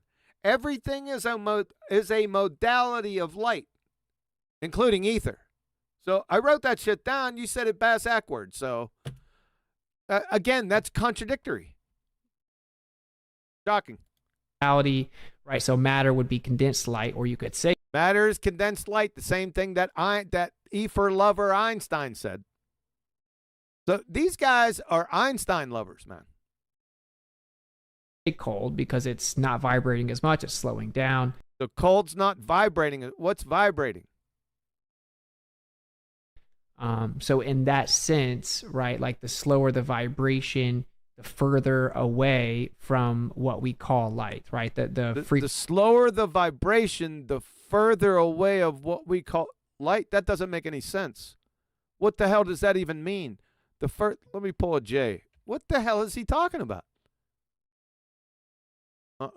Just slowing down. So in that sense, right, like the slower the vibration, the further away from what we call light, right? The slower the vibration, the further away of what we call light? That doesn't make any damn sense. What does that even mean? What? Are you snorting that glue again? Or smoking those shrooms? That was some stupid shit right there. Frequency or wavelength of the light. You don't know what frequency and wavelength of light is. You haven't the first friggin' clue, dude. Because you get more heat when you get more vibration, which means you... There we go. Here he goes again. He's on this vibration kick. And I told you before, this is a family show. Better start straightening up and flying right. Get less heat with less vibration. It's all about that heat and vibration, boy. So that would be it's a pretty profound question, actually. It's a pretty profound question. So this is so let's go back to the question. This is what this EFER clown, look, his eyes are rolling up into the back of his head. He says that this is a profound question. Here's the question. How does the travel time of light relate to the concept of cold? That's part one. Now, I didn't write part two down, but I'll take a stab at it. Which comes first, the concept of cold or the travel time of light through the ether? That's a profound question. I didn't even have to write that second one down. It's indelibly ingrained in my gray matter. Because it's so fucking stupid, man. That's some stupid shit. He thinks it's profound. Unbelievable. Because I would say everything's an ether modality, and that's all based. Everything's an ether modality. No. You said that everything is a modality of light. Not everything is an ether modality. You're bass-ackwards. Damn. You can't even get that shit right. Based on the vibrational disturbance. Say vibrational one more time. Or perturbation of the background. And so perturbation of the background? What background? So there would actually be a relationship between heat and cold in that sense. There would be a relationship between heat and cold. That wasn't his question. In that sense. What sense? He didn't ask you anything in that sense. I got a question. What's going on, bro? What's going on, bro? You didn't answer his question. Now you got another question. Probably dumber than... It can't be dumber than those first two questions. There's no way. So, since the ether is like I guess you would describe it as like an overlapping layer, right? Because it's what? It's an overlapping. What's the ether? It's overlapping. What? Sorry about that. Let's pull a J, folks. I got a question. What's going on, bro? So, since the ether is like I guess you would describe it as like an overlapping layer, right? Because it's here on the ground and it's up in the sky as well. What? It's here on... EFER is on the ground and up in the sky as well? What? Where at? Can somebody show that? And like it's even present where there's matter, but then... So, EFER's on the ground and up in the sky and present where there's matter. Okay. You know, we can't really detect it. But but you can't detect it. Then how the hell do you know, Baltard, that it's on the ground and up in the air and around matter? If you can't detect it, how do you know it's there? It's a contradiction right on his face. But you're a Baltard. Why are you entertaining this EFER shit, Baltard? Did Shitsit 20 Jedi mind trick your dumbass? Does he got mind powers over Baltards or something? That's what we were saying. When we were going through this, Nathan pointed it out. He goes, what the hell is going on here? What, they got Baltards accepting EFER? Well, they must because Einstein is an EFER lover, but the Baltards don't know that. In general, they haven't gotten that far. They don't even know what Einstein's theories are. They're not scientific theories, but they have no clue. So how do they know? I don't know. This is really creepy. I don't know if there's an answer here. Superfluid or something that's like very hard. Superfluid. Supermodel. Superchat. Sorry about that. Let's pull a J. Sorry. We got to get this idiot's complete thought. There we go. The sky as well. And like it's even present where there's matter, but then, you know, we can't really detect it. So it's some kind of superfluid or something that's like very hard to detect. Well, you could detect superfluids. Or should I say superfluid? Because there's only one known. What's that? You guessed it, helium.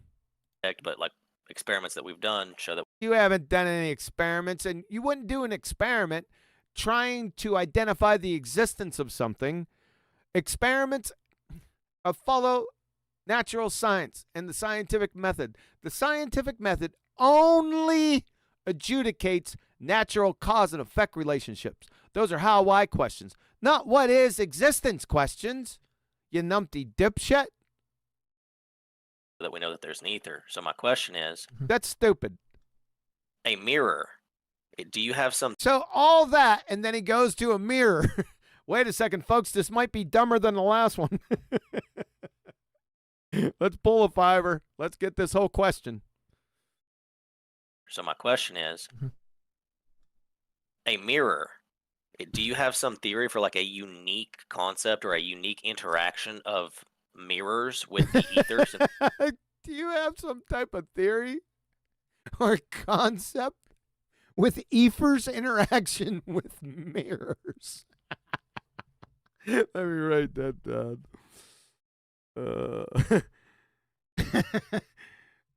I don't think it was dumber than the last two. That part 2 question. I still, this is stupid, but it's not as stupid as the previous two. All right, what was the damn question? How does EFER interact? Do you have a theory of the interaction of EFER with mirrors? Something to that effect. EFER's interaction with mirrors. I'm not going to pull another J. Do you have theory of EFER's interaction with mirrors? This is dumb as shit. All right, I got it. Since it's like mirror is matter, but like what is the mirror doing that other matter is not doing that's able to actually just reflect a propagation of the ether? Reflect a propagation of the ether. Yo, ether now has a travel time? Oh, I guess so, because he said EFER's light. Sorry, forgive me. Yeah. The ether is the background. Yeah. All right. Yeah, the ether is the background. It gets the EFER is the background, but you said EFER's light, so the light's the background. excited. It illuminates. We call that light. We call that. Whoa, it was light to begin with because you said EFER was light. What? Light is invisible. Light is invisible. What about visible light? Is that invisible? Idiot. Illumination is what's visible because light's just the ether. The light's just the. There he goes again. Light's just the ether. The ether is light, and the visible light's not visible. Unbelievable. Ether is not tangibly visible. Ether. Wait. Ether is not. Let me do that again. Did he say tangibly visible? Hold on a second. Let's pull a full J. It gets excited. It illuminates. We call that light. Light is invisible. Illumination is what's visible because light's just the ether. The ether is not tangibly visible. EFER is not tangibly visible. How in the hell can anything be tangibly visible? What are you feeling it with your eyes? That's a really retarded statement. It's grade A retard. That's where you're up to. Tangibly, I got to write that down. I'm going to remember that one. Tangibly visible. He has eye feelers. I would say that you're just based on the medium, the reflectivity of the medium. The reflectivity of the medium. Is the mirror the medium? I don't think so. Right? You're able to see the illumination. We seem to think that like we shoot light at the mirror and it bounces back. Yeah. But in reality, it's just showing us the illumination of the disturbance in the ether. Of the perturbation. It's just showing us the disturbance of the perturbation of the medium. Ether, meaning that once it's disturbed, it switches over into the physical realm, right? So it's non-physical. So what you're saying is EFER is non-physical. EFER is light, meaning, therefore, light is non-physical. Really? I don't know if you've taken my, what did I used to call it? My skivvies experiment, where I send people to Hawaii or Florida in the summertime, and then you sit out in the sunlight from 9 to 5 for 5 days, just in your skivvies. Now we'll give you some water because we're not all barbarians. And we want you to sit out every day, Ginger, with my skivvies experiment. And you're already in Florida, right? Just stay in Florida in the summertime. You could do the skivvies experiment and tell us that light's not physical. After a week in the hospital, and after you get out of the hospital, we want you to explain to us how light's not physical. Right? And then that vibration interacts with the material of the What vibration? Acts with what material? Of the medium? What medium? Of the mirror, and you're He thinks the mirror is the medium. able to see it perturbate or disturb. It's disturbed. It's disturbing. the medium of the mirror is disturbing the perturbations. What a moron. In a different angle based on the angle that. In a different angle? That doesn't make any sense. How can you be in a different angle? How can you be in an angle? Who knows? Hits that light, or quote unquote hits the mirror. This is a profound. Hits the light or hits the mirror. This is another profound question. Do you have a theory of EFER and how it interacts with mirrors? This is another profound question. Question, to be honest, because then you ask, what's the difference? You ask what? Yeah, light is a perturbation or disturbance of the ether. No, you said light was the EFER before, not a perturbation of the EFER. Light is the EFER. You said it a number of times. It's just doublespeak, compiled upon doublespeak, over top with gravy doublespeak, garnished by more paradoxical doublespeak. That's all this is. He's just making shit up and contradicting himself as he goes. You ask what is different? What is different with the mirror? And I mean, that's an interesting question. I would actually. I mean, what's different? That's not what he asked you. He asked you, do you have a theory of EFER and its interaction with mirrors? So you just made up your own fucking new question. Sorry, no swearing. To say that it would be like the crystalline molecular structure of the material. Wait a second. Crystalline molecular structure of the fucking mirror? What? You don't believe in molecules or atoms. What the hell are you talking about? Doesn't have, according to you, it doesn't have no crystalline molecular structure. This is tantamount to Stalin giving a keynote address on communism via friggin' soybean futures. He's this guy which shits at 20. You're a moron. On an epic level. Material itself is different, and its interaction based on its vibrational resonance has a different relationship with the perturbation of the ether than another material. So it would actually be like the molecular. What the hell was that? That's some stupid shit, right? He just made that up. It's dumb shit. It's not answering his question. Structure of it itself. I mean that's a to ask me why mirrors are different than other matter is a very why mirrors. No, that was he might have asked that as a follow-on second question, but the first question was, do you have a theory of your EFER and its interaction with a mirror? That was the friggin' question that was asked. Very interesting question.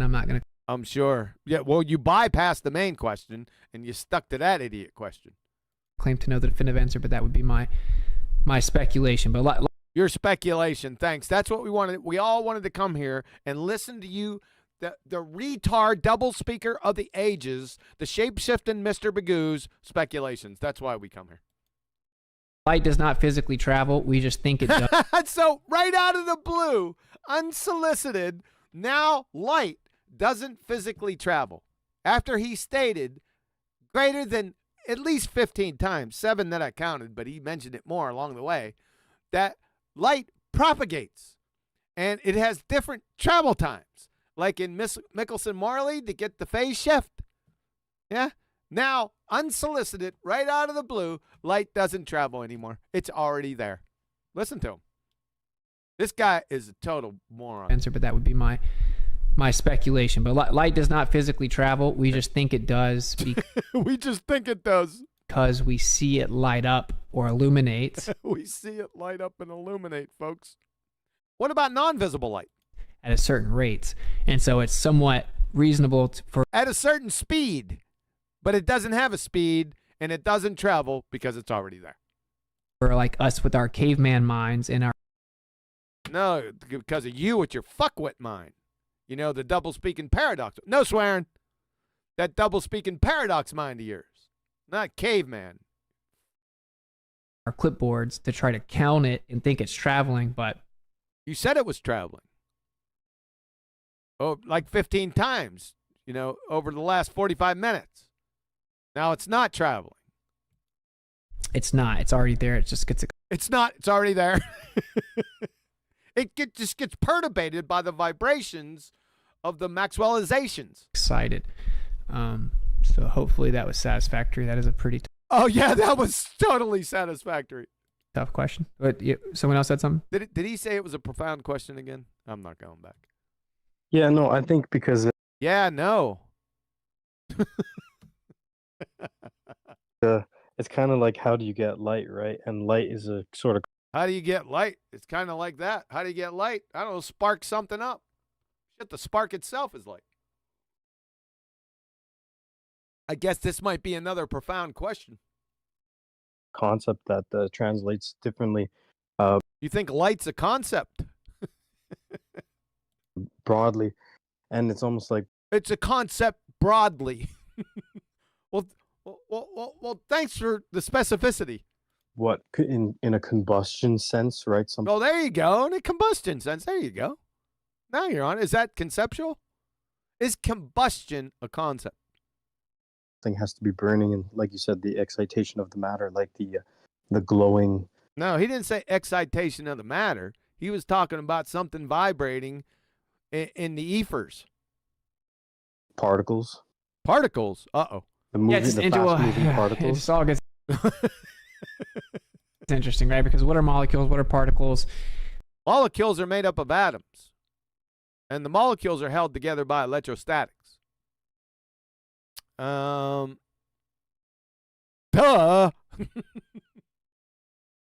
Just isolate. Moving, right? It's localized excitation of the. What's localized excitation of what? Ether, though, right? Everything of the ether, of the light, because light's ether. It's ether modality. What's an ether No. You said everything is a modality of light. Not ether is a modality. No. No. Everything is a modality of light. That's what you said. Dipshit. It's like sonoluminescence in a sense, because it's the particles are moving so fast that. What's he on to now?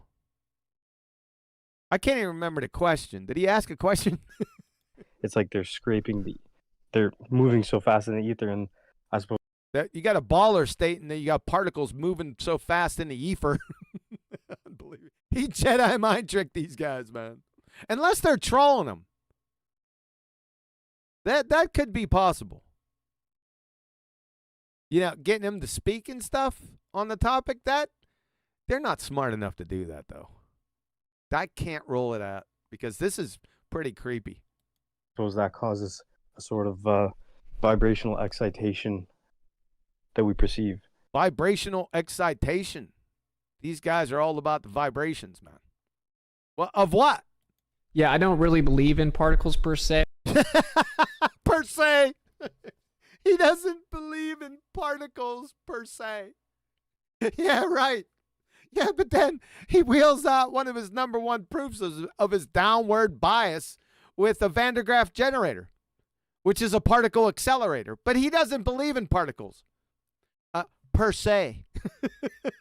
Per se, Your Honor. Where'd I get that from?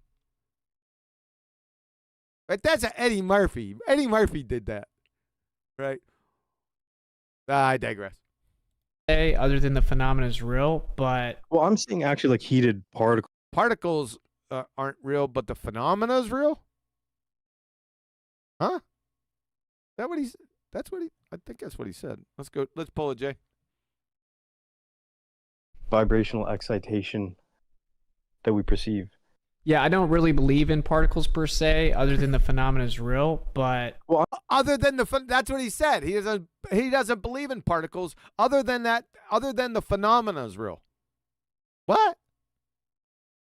What on earth does that mean? What phenomena? Combustion? Who knows? Well, I'm seeing actually like heated particles, let's say, for example, of wood. Heated particles of wood. He doesn't believe in particles. Just particle accelerators. Okay, yeah. Okay. So okay, yeah. Yeah, the matter is basically just a lower vibration of the ether. This guy, man, just making shit up every single breath. Dude. And as it begins to vibrate faster, it begins to quote unquote heat up. Quote unquote heat up. What is quote unquote? Why does he continue to use that? Quote heat up doesn't need a quote unquote around it. Idiot. Because the material interacts and causes friction, which causes electrostatic charge, which that doesn't cause electrostatic charge. You don't know what electrostatics are or is. You haven't a fucking clue. And it ain't caused by that, you numpty dipshit. My God. Can result in heat based on the vibration in its environment. Yeah, sure. But it's not like... Yeah, Sam, Pocahontas was an MI6 mermaid and the mastermind behind the sinking of the Lusitania. Clown. It's not interacting with... Like, I don't even think... Like, okay, like gas particles, just... What the fuck? Are you transitioning again? Let's pull a J. Let's get this full thought. Electrostatic charge, which then can result in heat based on the vibration in its environment. Brother. But it's not like... it's not interacting with... Like, I don't even think... Like, okay, like... Like, I don't even think... It's not interact... I don't even think... sentence fragments everywhere. We'll pull a fiver. Let's get his next thought. But it's not like... it's not interacting with... Like, I don't even think... Like, okay, like gas particles, just a concept, don't exist. Let me read these Superchats first. That's why he did it. Gas particles, just a concept, don't exist. Unsolicited, right out of the blue, just the gas particles, just a concept, don't exist. What a clown. You are a retard, son. Retard. Keep talking. Nice transition, by the way. I don't want to get behind Michael Fraz. Oh, he's into the super chats. All right, let's get these. That's what you got to do it. I mean, for the amount of paradoxical double speaks. See, these people are retard enablers. So let's find out who they are. Don't exist. Let me read these super chats real fast. I don't want to get behind Michael Fraser. I think Michael Fraser, you are a moron, sir, and a retard enabler. Michael Fraser, shout out. I think I'm saying that right. Correct me in the chat if I'm wrong. I already read you. Apocryphon, thank you for the $10 super chat. Apocryphon, you are a moron, sir, and a retard enabler. Just showing support, listening to you school Globers. You have your he's really schooling them. work cut out for you, being that so many are still lost, but I know our Father continues to bless you for spreading the truth. Spreading the truth, spreading doublespeak. Paradoxical contradictions, Apocryphon. My God, sir. Are you that stupid? Don't answer that. Hey, thank you, man. Shout out to my boy. Shout out to his boy with his open-toed sandals and really bad breath. Who's your boy? Apocryphon, and thank you for Oh, he's your boy. This is where I'm going to start to pile on here, Apocryphon. Being the paradoxical, contradicting monkey's boy. My word. Our super chat and the kind words and support, brother. Much love. Much love, bruh. Ollie Yer, thank you for the $5. Ollie Yer, you are a moron and a retard enabler. Super chat. How indoctrinated must I be that I can look at all the undeniable proof about FE, but somehow still hold on to these ridiculous theories? Very strong. What ridiculous theories? I'd like to know that. Yeah, I mean, it's a lifetime full of indoctrination. You have to then look into the face of like being, no longer And then we got to look into your face, to your contradicting monkey face. That's what we have to look into. After we had all the lies from the heliocentric pseudoscience spinning baltards, they now have been replaced by your dumbasses, the scammers. Jaron, that treasonous, treacherous traitor, you and frigging Dave with his app. And you adulterating the flat earth with your Tootsie Roll dicks. Yeah, that's what we have to turn to. You just replace them, right? You're the replacement. An idiot. Accepted by majority when it comes to something everyone takes for granted. So it's a process. And you use the same type of logic and same acumen. Of course, there's no science. They said they were scientists, but they weren't. But you're using the same tactics as they did, right? You just package them differently. So you just replace them for flat earthers with your dielectric acceleration and your EFER, right? The EFER is the flat earthers' dark matter and dark energy. You just replaced it. It's the same thing. They can't prove their friggin' dark matter and dark energy exist any more than you can prove your EFER exists. The same, it's a reverse stuff. Unbelievable, folks. This is where we're at. Yes, bro. But like I said, all people that have made discoveries or innovations have been called wrong and crazy and disagreed with What the hell are you on about now? everyone, and then just been proven right. So Yeah, sure. what's popular is rarely true. What's true is Yeah. rarely popular. Sure. Yeah. Well, thanks for the philosophy. Can you get it anywhere in the vicinity of somewhere close to some type of specificity instead of waxing all vague, ambiguously, philosophically? You're a clown. And we've already demonstrated, well, we didn't do anything. You did it yourself. Because you're a retard. Popular, bro. Bro. Because you're popular, bro. What's the next question? All right, we can get close to wrapping it up, but anyone that got some final questions before we get out of here? I had one more ether Oh, God. your question, man. We got an EFER question for you. So, since under this concept that the ether, or rather everything, is just basically EFER. the ether being disturbed or messed with or modulated in some way, right? Matter, light, everything, right? That's what I think, yeah. Yeah, that's what he thinks, yeah. So, in that form of thought, if That's not a form of thought.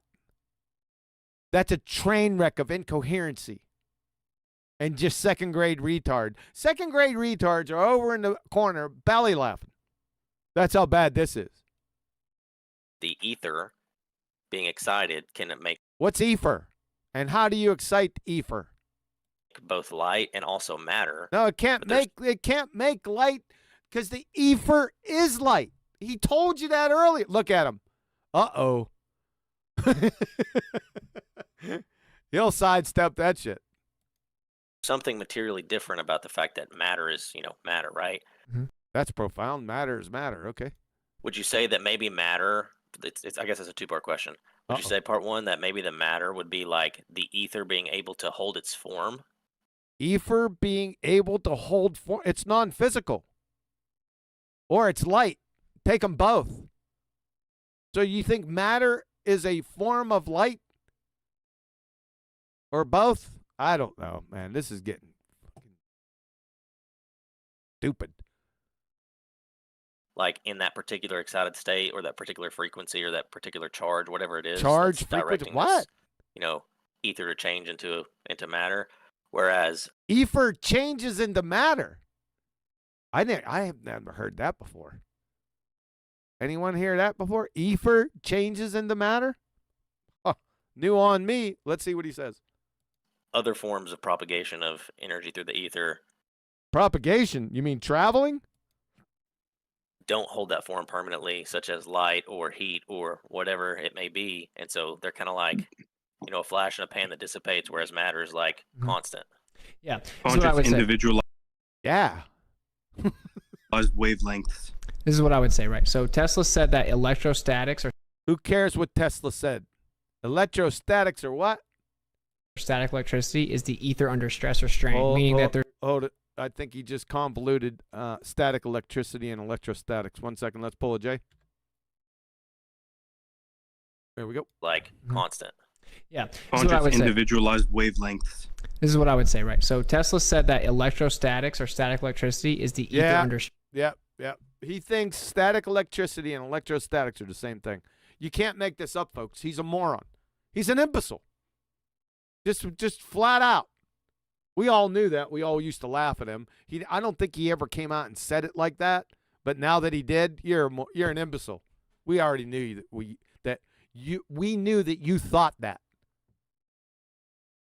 Hard. Stress or strain, meaning that there's right. some like radiant source of energy that's above us that's radiating down. It's what, like the sun?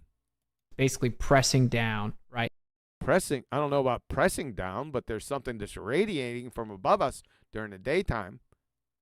The hell? What's he talking about? Pressing down through the ether. That gives. Now it's pressing down through the ether. All right. The static electricity. Once the ether. Okay. Did he say electrostatic, static electricity? No, I got to go back, folks. Sorry. Basically pressing down right through the ether. That gives us static electricity. Once the ether is, he would say, thrown into infinitesimal. So if it's pressing down, that gives us static electricity? So it's pressing down. That means there's movement down. And that produces static electricity. Can you define static for everyone?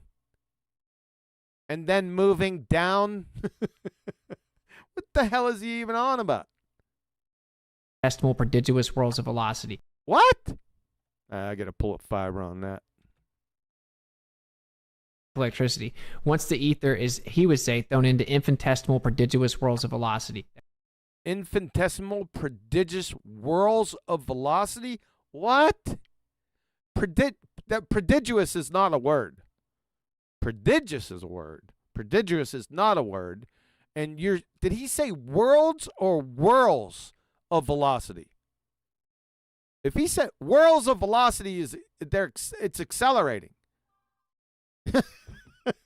He doesn't know the difference between velocity and acceleration either. It failed junior high intro to physics. Let's go back. Did he say worlds or whirls? And who is texting me like 30 texts?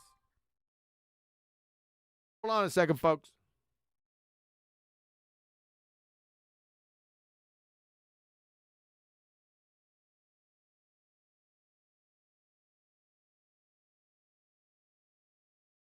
Oh, I'll get back to that. Okay. Where were we? Oh, yeah, the worlds and whirls. Did I already go back? Let me check it. That just means really small, really fast whirls of velocity. Whirls of velocity. That's what he said, whirls. He's an idiot. Let's go back. I'll pull a J. Let's get this full thought. Down, right, through the ether. That gives us static electricity. Once the ether is, he would say, thrown into infinitesimal prodigious whirls of velocity. That just means... Yeah, he says whirls of velocity. You're a crayon muncher, dude. It's really small, really fast whirls of velocity. It manifests as matter. And if that was to reside, it would revert back into the matter, right? What? If that were to reside, what? Convert back into matter? What's converting back into matter? So once it's thrown into infinitesimus prodigious whirl. Infinitesimus? Did he say infinitesimus? Let's go back. Pull a fiber. Reside, it would revert back into the matter, right? So once it's thrown into infinitesimus prodigious. He did. Infinitesimus prodigious. That you just made, those aren't words. Infinitesimus. Is that from the gluteus maximus? Infinitesimus prodigious, those aren't words. He's just making shit up. Hear it again. To reside, it would revert back into the matter, right? So once it's thrown into infinitesimus prodigious whirls of velocity. So it's really infinitesimus prodigious whirls of velocity, folks. You heard it first here. And what's this? What's converting back into matter, and where is it residing? Really tiny, small whirls of velocity. It manifests as matter, and the electrostatics that comes from the stress or strain. He says electrostatics, and he's moving his hand down.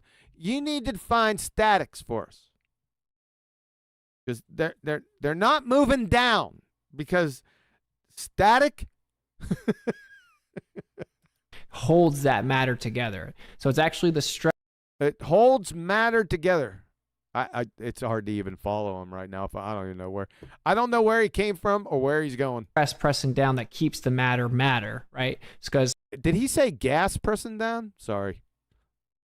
Let's go pull the fiber. Matter together. So it's actually the stress pressing down that keeps the matter, right? It's because it would reside. But once it turns into that solid material form that's more condensed or a lower vibration. Oh, brother. After it's excited in that specific way, the electrostatics holds it together. It's all molecular and intermolecular attract. Yeah, I told you that many years ago, but you don't understand it. You think it's static electricity. Forces are electrostatic in nature, right? So that's what's holding the matter together, because there's a constant flow or source of this radiant energy coming down, creating the static electricity. Creating the static electrostatics is not static electricity, you glue sniffing fungus muncher. And what's this thing radiating down? Well, what's that? You're just making shit up. It's dumb shit. This is worse than the ballers. At least they have some semi-coherent thought. You know, like gravity, you know, at least that. I mean, this is in light years, galaxy warp wormholes apart from that. Fuck, at least they got that. Shit. The difference would be the motion that it was thrown into itself, meaning, according to him and the motion, what was thrown into itself? What are you talking about? I would agree, because he just makes the most sense to me. And who are you talking about? Who makes the most sense to you? You don't make any sense. You paradoxically contradict yourself with every breath. How can anyone make any sense to you? You're a retard. You're delusional. You should be institutionalized. It demonstrated. You did it yourself today. My God. Not even like appealing to his authority, but logic. Appealing to whose authority? Who's he? Is he still talking about that pigeon lover? Is he doing that? I'll bet he is. Is this what he would say? Really speaking, that he would say electricity and magnetism is the ether thrown into. Yep, that's what he's doing, Tesla. He's talking about Tesla the whole damn time. He's going to repeat the same dumb shit again. Motion, while static electricity is ether and stress or strain. Sure, yes, and Anna Nicole married for love, and Pol Pot was her florist. He would also say matter was it thrown into motion, but very small, tiny, very, very mind-blowing. Mind-blowing, tiny, tiny, tiny, infinitesimus? Prodigious? Fast whirls of motion. It's fast whirls of velocity. A mechanical pulley system, as he would describe it. Oh, brother. Because the ether can have mechanical motion applied. EFER can have mechanical motion? Really? How can you apply mechanical motion to something that isn't physical? Please, the floor is yours. Idiot. To it. I know this is a lot, but... Oh, yeah, it's more than a lot. It's a train wreck of a dumpster fire brought on by a retard, delusional Dunning-Kruger, shape-shifting moron EFER clown. That's what this is. The point is that I understand it as electricity. He understands it. As what? Electricity and magnetism is the ether thrown into motion. Right? Oh, here we go again. He's going to repeat the same dumb shit he just repeated just a few seconds ago. He's just going to repeat it over again. You fucking window licker. But it's not thrown into that specific. There he is, folks. There he is. He's a window licker. There you go. In full glory. Type of motion, so it's not material. That being. So it's not material, but it's a type of motion, but it's immaterial. So it's immaterial in motion. Good, thanks. In the case, it doesn't have the same relationship with electrostatics to keep it at that. What doesn't have the same relationship to electrostatics, which are bonds, molecular bonds? Idiot. Lower vibrational I knew we were going to get back to the vibration modality. Which makes it matter, which means it reverts. That makes it matter. It's vibrational modality, whatever it is. Its vibrational modality makes it matter. Converts back into the ether much quicker, right? So it converts back into ether to EFER much more quickly. Is that what you said? So it reverts back into immaterial. So matter, it reverts back to immaterial. Is he saying that like matter disappears and shit? I think he is.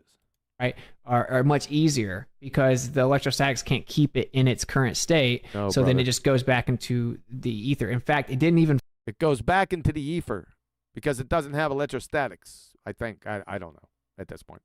Fully change state as much. It would be like the difference in liquid going from ice to vapor. Oh God, he's gonna circle back to liquid water again in phase transitions.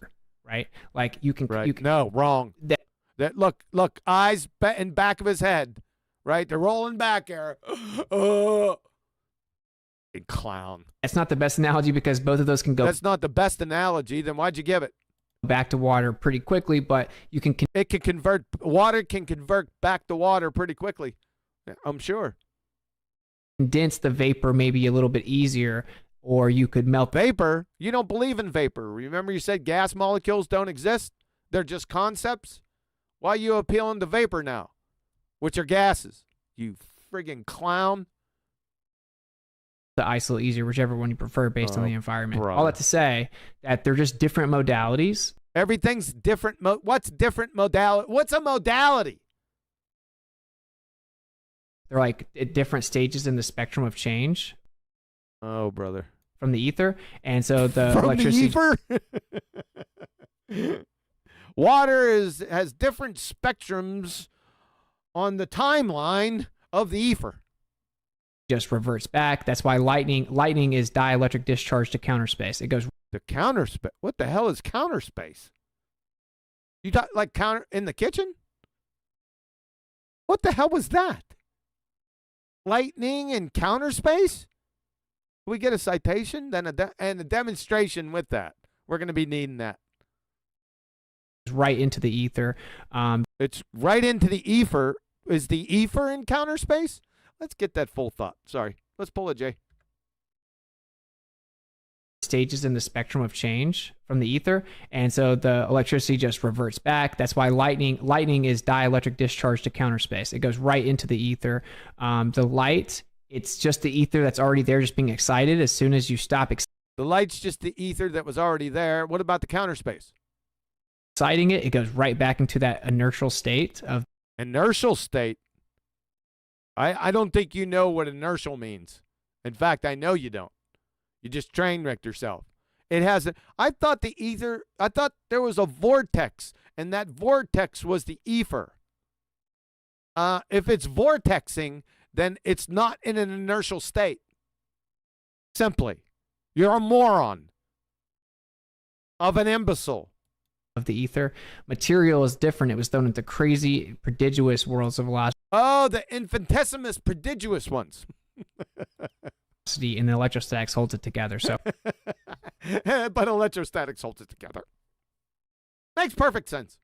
Basically, you need the material for the electrostatics to bond to the material itself, and light doesn't do that. Yeah, because it's not made of molecules, and it has no charge. Idiot. And that's why they'll tell you that the quote unquote photon has no charge. Yeah, they'll tell you? You mean me? Yeah, light has no charge, you dumbass cracker. True, because the photon doesn't. Wait, that's not true. Is that what he said? Let's pull it, Jay. Bond to the material itself, and light doesn't do that. And that's why they'll tell you that the quote unquote photon has no charge. Well, that's true because the. Oh, he said that's true. Okay, yeah, that's true. Right now he's rolling his eyes back in his head. What the hell is he going to come up with now? Photon doesn't exist, but the event does, and it's the oscillating. The photon doesn't exist, but the event does. What event? Did anyone catch the event?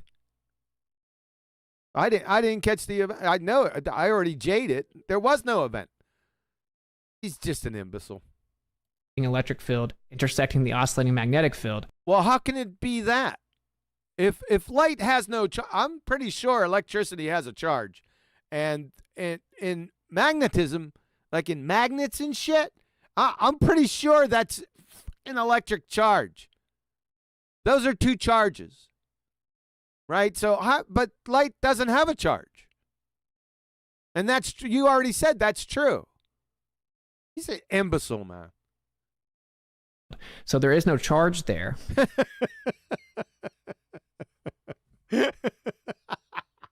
Right? Because that modality doesn't have material. That modality doesn't have material. Makes perfect sense to me.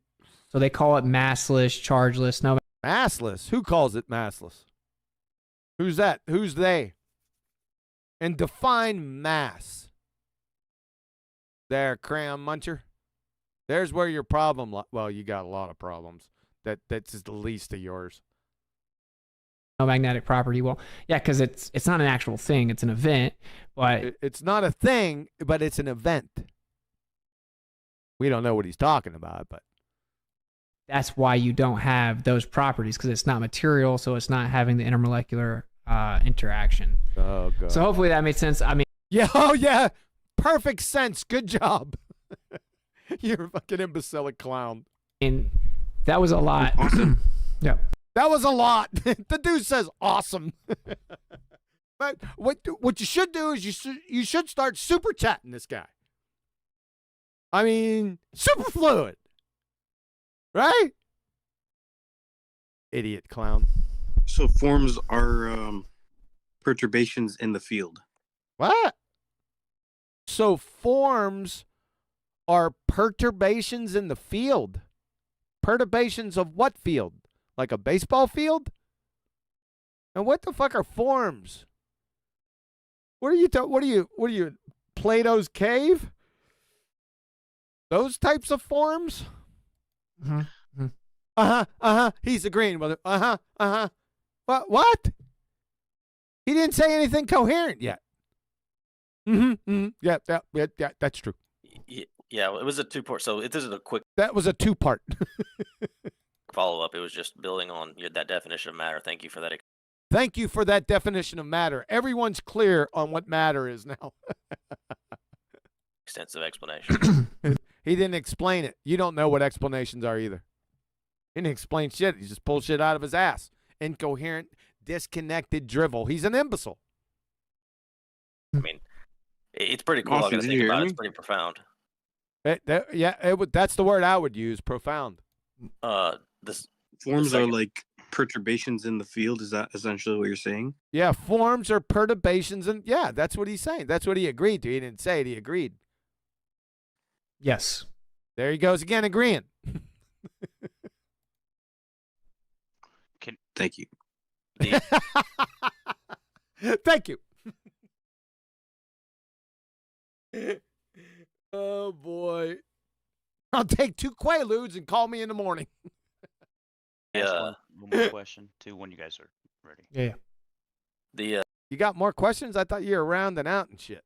The second part question would be, based on that explanation of matter, since oh god, not again. What's he gonna say now? matter basically in layman's terms would be like itty bitty tiny bits of ether torn off and rolled. little itty bitty tiny bits of EFER torn off. Is that what he said before? I didn't catch that. Really? Little bitty tiny. Is that those infinitesimus prodigious ones that are whirling? Rolled around really fast so that they are able to interact with the static field and be held together. Mm-hmm. They interact with the static field and be held together. He says,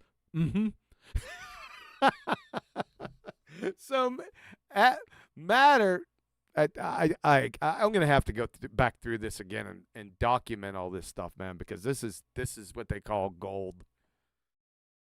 My God. How long have we been going? 2 hours? It feels like it's like 5 hours, doesn't it?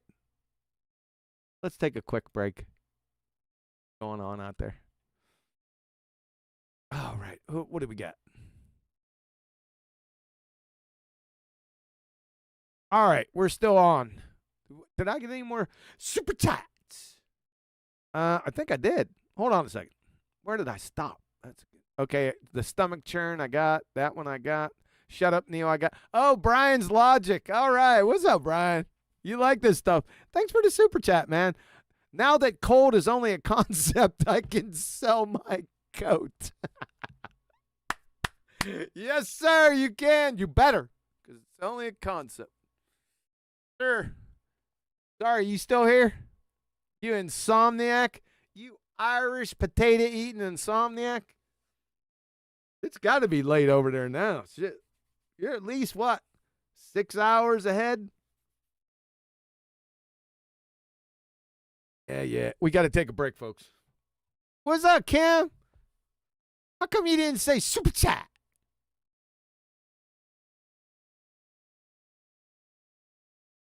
What else we got out here? That was a good one. Well, thank you. I don't know which one you're talking about. Hey, what's up, Brian? Yeah. Cool. You're still out here. Yeah. Yeah, this is classic, man. Sell all your jackets, folks. All your winter jackets, sell all of them because cold's just a concept.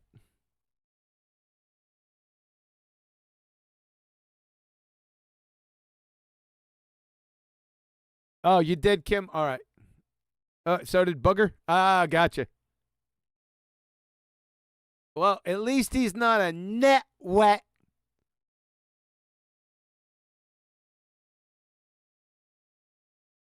Oh, man. I'm starting to get tired, dude.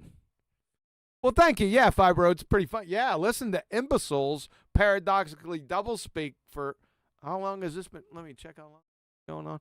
See, I started late. I don't even want to go to the beginning of this thing. I mean, all the way to like because this is over 4 hours. The person who sent me the timestamp, thank you. I already thanked them. I'm not going back there. This is enough, right? And I don't, actually know where we started. I think it was around 3 hours, somewhere around the 3 hour mark. And we're only at 3 hours and 33 minutes at this point. Oh, where's Kim? You're saying you got him saying super chat. Yeah, cool. With that mistake. You missed it. Super chat. Super fluid. Supermodel. From Gematria Wombat. Shut up, Neil.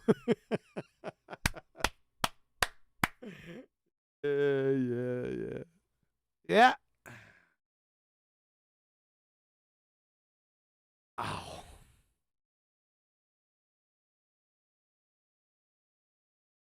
Oh, Brian said it's early for him. Oh, yeah. Yeah, because you're an insomniac.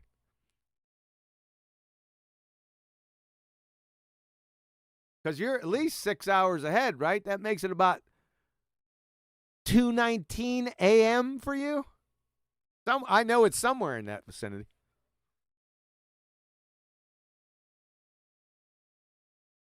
Better get off that train.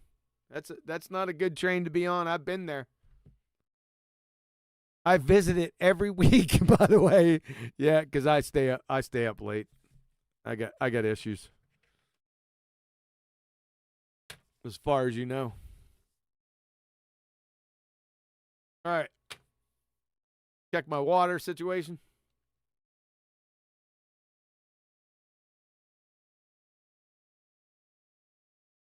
What? That's some good light. Oh, man. Yeah. Cold water, man. Ain't nothing better. Yes, sir. That was delicious. Cold, drink a light. Yeah, lumpy gas as you start to get older. It's one of those things that happen when you start to age. Mine came on, right even before I got out of the military, I started having issues with it. But you know what I did to help yesterday? I got a new pillow. That's right, a new pillow. And I got a new computer chair because my computer chair was like 5 years old. It was sending my sometimes I'd get up and my feet were asleep because it was cutting off the circulation. So yesterday, QE, for his birthday, my birthday's not yet. It's coming up next Tuesday, but I digress. For my birthday, we anticipated it. So we got birthday presents. I got a new computer chair to save my legs and my butt, and a new pillow, dude. Yeah. I was sleeping on it last night. Yeah. It's a cool pillow because it's got an outer case. I can't remember the name of it. It was on TV or something. That's what it had on the package, but I digress. It has an outer case. It's really nice. But inside it has another case. So you don't have to buy a pillowcase for this. Inside it has another case filled with all type of, I don't know, it looked like asbestos to me. But you could take the stuffing out of it, right? Because it's chopped up in some really fine pieces. Not too fine, but fine enough. Yeah, I'm not feathers. We don't want to get into that. I don't want to get into a whole pillow philosophy here. But what I did was, because it wasn't that it was too firm, it was just too big from top to bottom. The thickness, it was too much. And it didn't hurt my neck, but it wasn't as comfortable. So I just took like 1, 2, 3, like 5 or 6 handfuls of stuffing out and put them in, a storage bag. I'm not going to throw them away. And then I'm going to try that tonight. And if it doesn't work, then I'll take more out. And if I took too much out, I'll put them back in. You see how that works? Not all of them, but, incrementally. To get it right in that sweet spot, baby. Yeah, I'm all about comfort. I remember a wise man told me long, long time ago, listen up. This is some Confucius stuff. Ready? Here it is. Any fool can be miserable. And that's been one of my life mantras, is to always persevere to be as comfortable as possible. That's right. I took it to heart after I laughed for about 30 minutes. I said, okay, I got it. You're right. He was an old infantry soldier. That's right. So he knew all about what it was about to be comfortable and uncomfortable. So I took that advice to heart and developed a mantra about a whole philosophy. All right, I digress. Okay, we'll get back to this. I wish it would end. Because my business is more or less, my business was done like in the first 10 minutes. He just train wrecked himself over, just bashing himself in the face with a spade shovel. With one of them burning spade shovel. You put it inside the stove and get it all fire lit, and it's like red hot, and just start bashing yourself in the face with that shovel. That's what he's been doing the whole time. All right, here we go. I don't even know where we left off. I don't even care. Since that's what that is, if someone was able to discover a mechanism or a method by which to add this. Theoretically discover a method. We got to go back. I'm getting a little bit of slap happiness here. Hold on. If someone was able to discover a mechanism or a method. How can you theoretically discover a mechanism? That doesn't make any sense.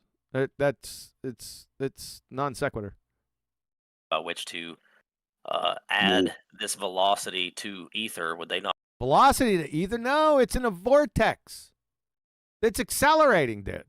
You know what a vortex is, you dumbass cracker? I'll be able to just spontaneously spawn matter. Yeah, spontaneously what? Let me roll back on this, man. Roll on 2. Roll on a J. Let's get this full thought here. I thought I heard something crazy. If someone was able to discover a mechanism or a method by which to add this velocity to ether, would they not be able to just spontaneously spawn matter? What? Yep. That's a first law of thermodynamics violation. I thought I heard something ludicrous. Yep. He agreed with him too. That's some stupid shit, baller. Are you aware of the first law of thermodynamics? Shitsit 20. After this I'm gonna drop you down to 10. I think I'm justified. I have warrant for it after this performance. That's a first. What he just stated was a first law of thermodynamics violation. Matter being created out of nothing.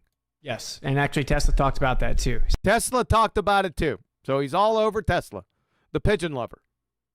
Now, that's ad hom. I don't mean, he's a homeboy of mine back there in Slavia, right? But we're going to need citations from Tesla with all the horse shit you ascribe to him, because I'm thinking most of it he didn't say at all.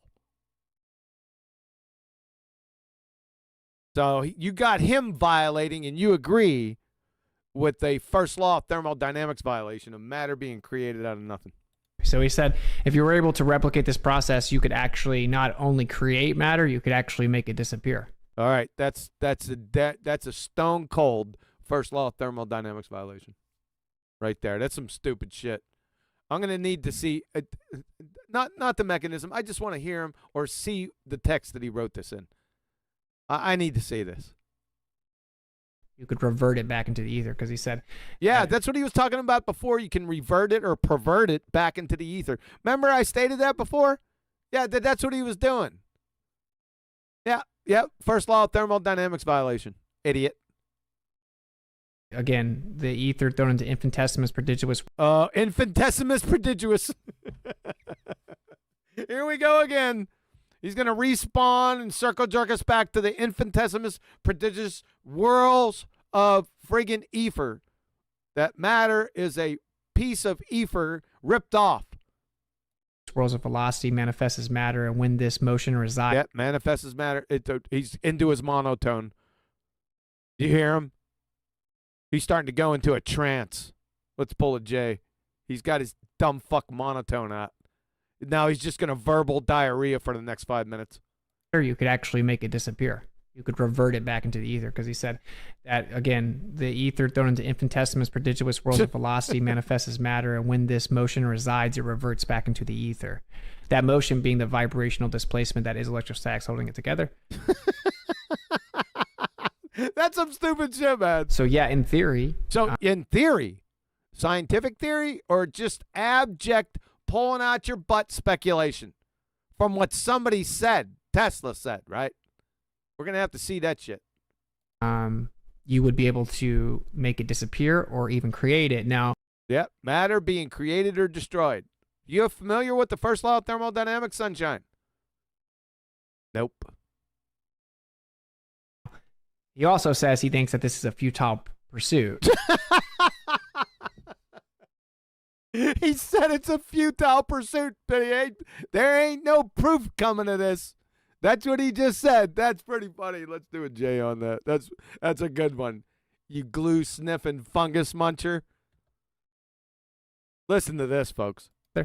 So yeah, in theory, you would be able to make it disappear or even create it. Now, he also says he thinks that this is a futile pursuit. There you go.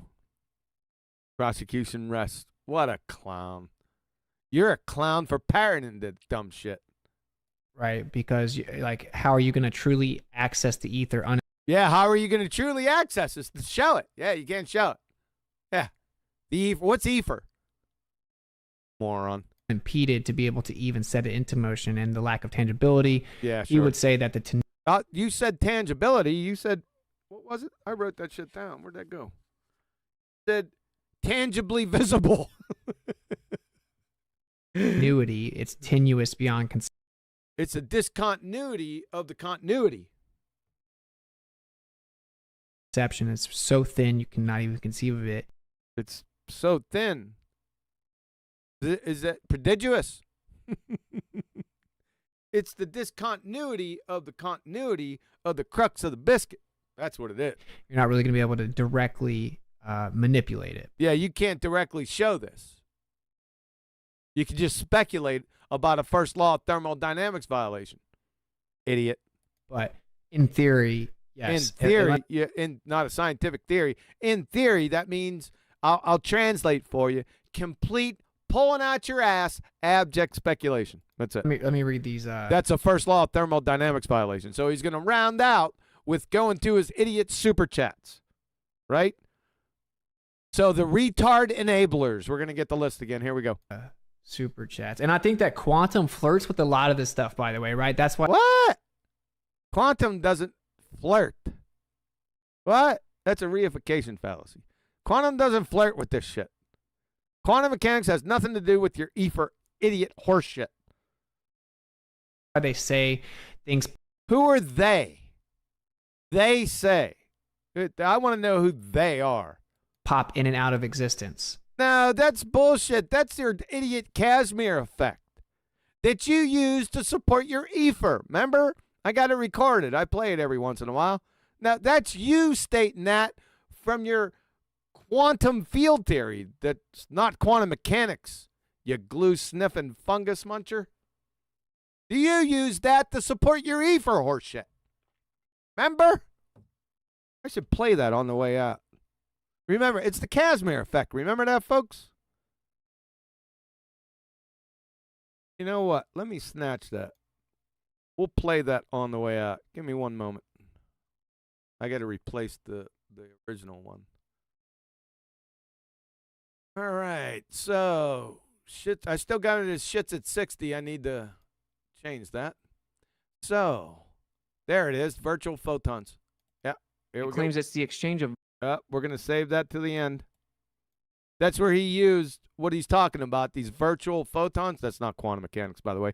That's a Casimir effect. Remember that Gleam idiot years before friggin' Shitsit came out was on this. That's what he used to prove his EFER, was the Casimir effect. And this idiot dogs the Casimir effect out. I think he's going to do it right here. He dogged it out before, but then appealed to it as proof for his EFER. You can't make this shit up, folks. You can't. Let me pull a J because we lost the train of thought. Sorry about that. And we have virtual photons and stuff. These there we go. Super chats. And I think that quantum flirts with a lot of this stuff, by the way, right? That's why they say things pop. Sure, and Liberace's sister was a Saudi prince, a Mau Mau fighter pilot, and Sasquatch.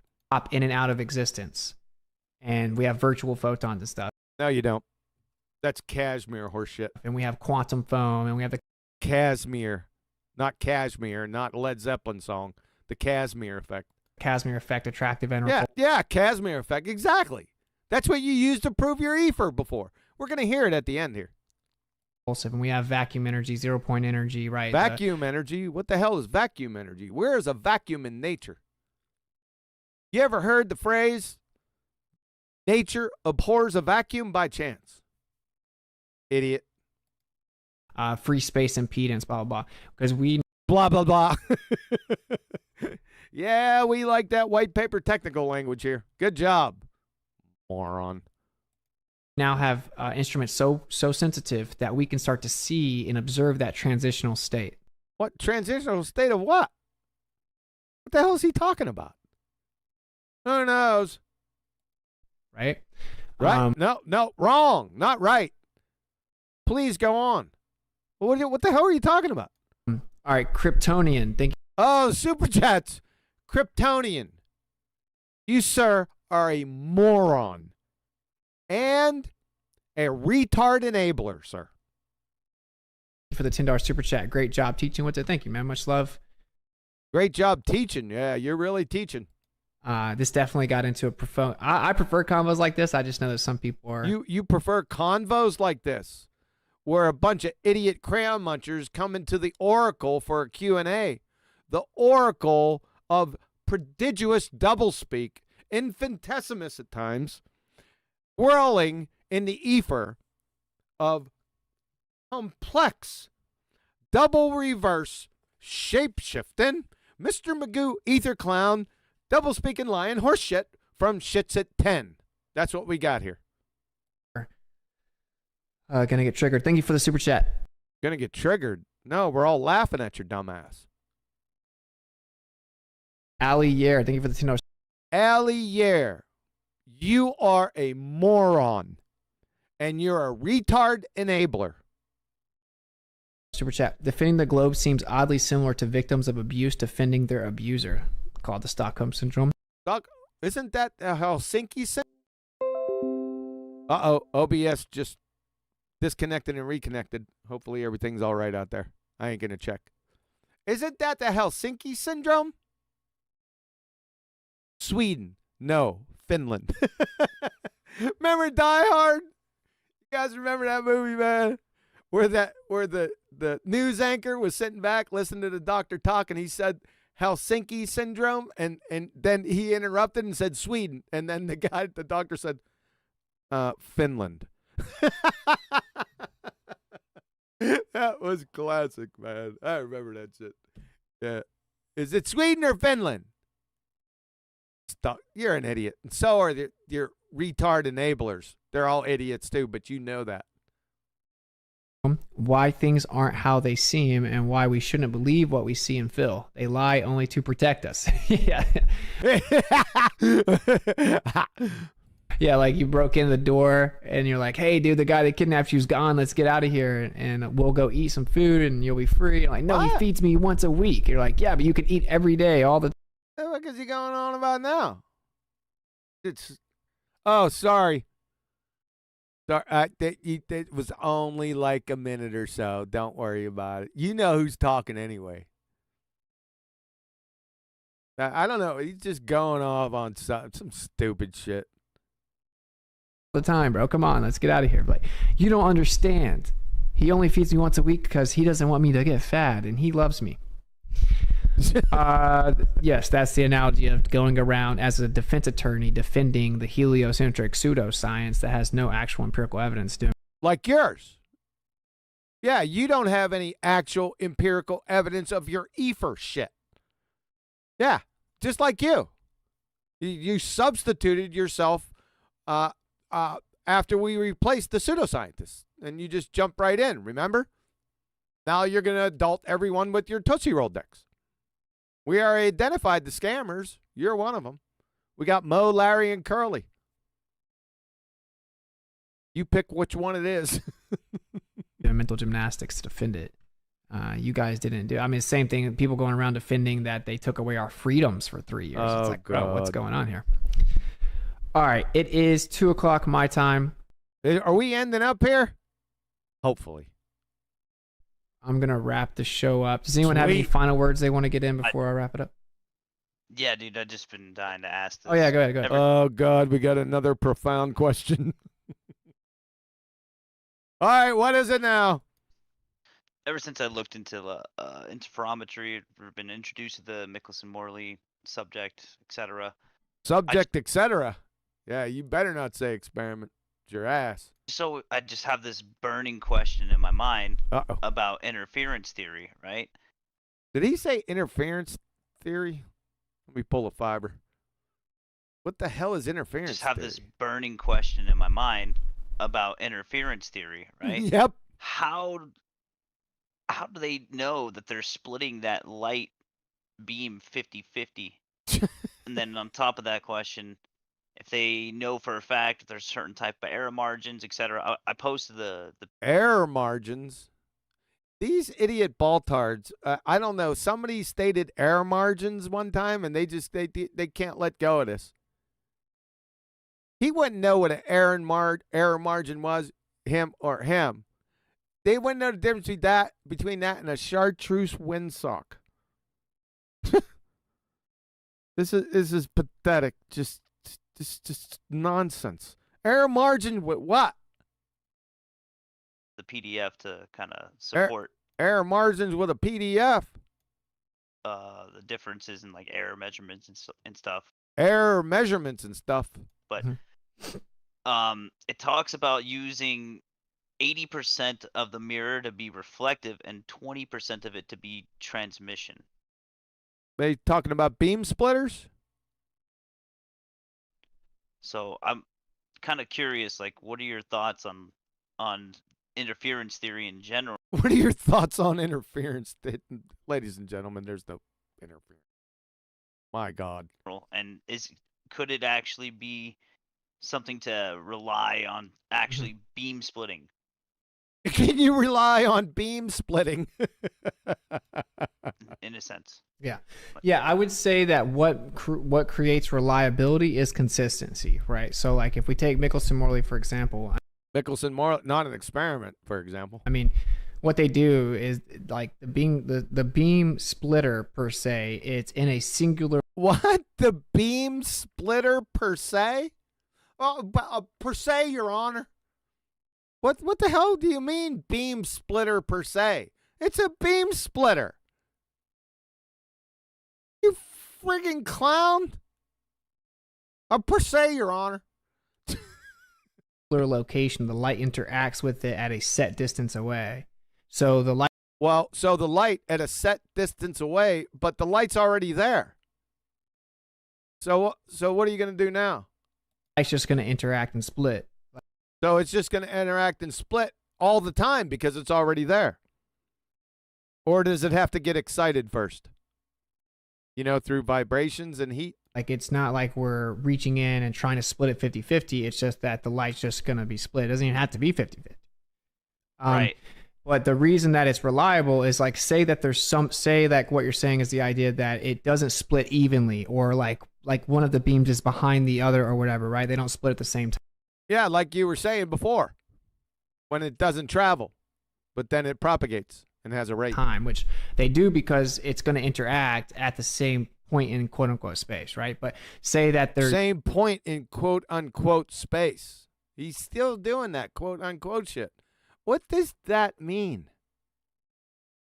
PM me if you know. Maybe I'm missing it. There wasn't enough precision to be that sure about it, right? Well, that's why Dayton Miller had an error margin of roughly 0.5 kilometer a second. An error margin with what?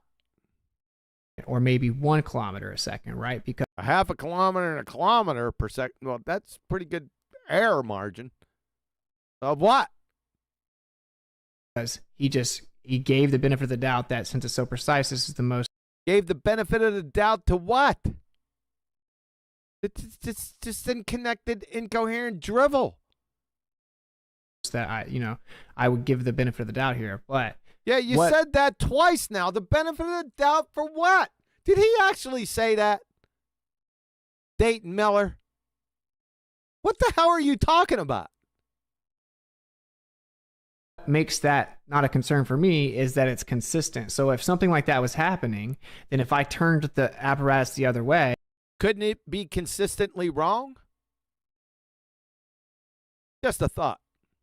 I would get the opposite result, because that would mean that the left side was not being split evenly with the right side, right? So if I flipped it around, then it would show me the opposite result. But that's not what we see. We consistently see that it changes. Opposite result of what? There's no receiver on that side. The receiver is on the other side when it comes back and recombines. What the hell are you talking about? He's a doofus. Just based on cardinal direction, or a point in space, or the time of year in relation to the ecliptic plane, or the altitude, and it's always based on specific direction, which kind of nullifies the idea that there's some consistent like error causing the result, right? Causing what result? So he gave it an error margin, I think, in terms of equating it to kilometers per second. It's like with the assumed orbit in relation to the ether, it was like assumed orbit in relation to the EFER. I don't know, folks. 0.5 kilometer to 1 kilometer a second. But he was consistently getting around 10 when they predict 30. Who are they? So all I have to say, I mean, that's insane precision, right? I mean, that's like insane. 1/100. No, it's just friggin' insane. You're insane. That's beyond any shadow of a doubt. 100,000th of a wavelength or whatever. Oh, brother. Yeah, that would be my answer. I mean, yeah, I think interferometry is mind-blowingly precise and reliable. Oh, so that's why I said I want you to weigh Brian. I hope Brian's still out here. He Shitsit 10 now. He's going to be measuring your weight with an interferometer. I took a wild guess. What was it? 465 gigahertz? Something like that. And we can kind of prove this by like measuring even gravimeters, like drop little gravimeters. Oh my God. He's just a baltard. That's all he is. Gravimeters. BBs, and it measures how quick that things fall with insane precision. And it's measure how the things. Can you measure how fast clouds are falling? What about helium balloons? Like put a little miniature helium balloon in there. Would the interferometer detect and calculate how fast that monkey's falling? Wow. It's the consistency that makes it reliable, right? Like, again, can it be consistently wrong? That's the question. Gotcha. Cool. Yeah. They said at the same time. All right. Thank you guys for coming. Anyone else hasn't said anything, wants to say a closing remark? Please, God, no. That doesn't go. Free Santos Bonacci, his channel. Oh, bro. Free Santos Spinacci.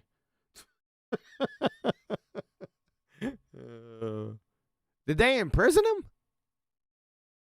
Shut up. Channel got nuked on YouTube recently. Free Santos, he's the man. Is he? You know, I'm sure he's the man. Thanks, Witsit. He's on Rockfin Rumble. Yeah, but still, you know, YouTube it sucks. The giant. Yeah, go show him some love on the other platform. Go show him some love, brah. You could buy him replacements for, latchet replacements for his sandals. Go show him support, brah. Show him some love. Forms if it's possible. Maybe a toothbrush would help too. He might have deserved it, but yeah, shout out to you. He might have deserved it. That was a good one. Who said that? C up here. Witsit and Jaren for You having deserve the it. Matt Monroe. Yeah, shout out to Witsit and his boyfriend Jaren. Yep. I'll leave it up to you. Who of that two is Mo, Larry, or Curly? The scammers. Summit. I'm struggling to listen through it, just because the videos just keep. What's he struggling? Did I miss something? Let me go back. Let me pull it, Jay. I may have missed something. We don't want to miss anything. To you, Witsit and Jaren for You having deserve the it. Matt Monroe. Oh, the Mount Meru. Yeah, the scam. Remember the Mount Meru? Yep. Yeah, that's the scam. And he's one of the scammers. Yeah, we already went over that. Summit. I'm struggling to listen through it, I bet you are. just because the videos just keep closing out when I listen to them. But I'm You sure that's the only reason? gonna get through it. What they're closing out on what, like the app? Yeah, when I play the app, like I have to turn my phone on to not turn off. Oh, And then like if you I can't go close the vertical or screen is. horizontal- Yeah, it's kind of weird, but I'm getting through it. But it's a Just work yourself through it, man. You'll be on Mount Meru in no time. great thing. Will you defend pedophiles, man? Fun to What? listen to. Okay, yeah, cool, man. I'll try and see if I can talk to those people about like the background player and stuff like that. Thanks. Well, it's not background play. It's just like Well, you got enough money from them to check the background player. That's for sure. Remember the pay hikes behind the firewall? it doesn't stay open just like a normal video. Oh, I'll see. Dude, if you message me on Telegram at Witsit, give me the specific. Just message me at double speaking line Surat, shape shifting, ether, Mr. Magoo clown. Specific things that's wrong with it, and I'll reach out to them and they'll fix it. So, yeah, I'm sure. Yeah. Cool. Yeah, it was great. It was a great. I don't want to say ceremony, but great event. It was good. Yeah, the Mount Meru. It was a great event. It was dope, dude. Dope. I listened to about 3 hours of it so far. Yeah, it's got a lot of gravy in there, man. It's very. Yeah, got a lot of gravy. Lot of doped gravy in there, man. Just take care, bro.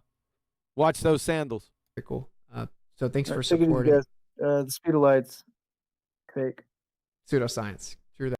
Now the speed of light is pseudoscience again. Remember, he said before that it wasn't pseudoscience, but now it's pseudoscience again. Like I said, you never know. It just depends. What day you ask him, what minute. It could be back to back within the same breath. Whether he's coloring. If you give him a piece of colored tape, shits at 10, and then ask him the question, and then ask him again after you take away the colored tape, you're going to get a different answer, dude. And it's going to be double speaking paradox. Guarantee it. He's done it all day here. Do that. Okay. Anyone else? Please, no. Real quick about. Oh, go ahead, Sacred. Sacred. I appreciate you telling me. My bad. Real quick. What's up with it, Sacred here? Great show, bro. Great show, bruh.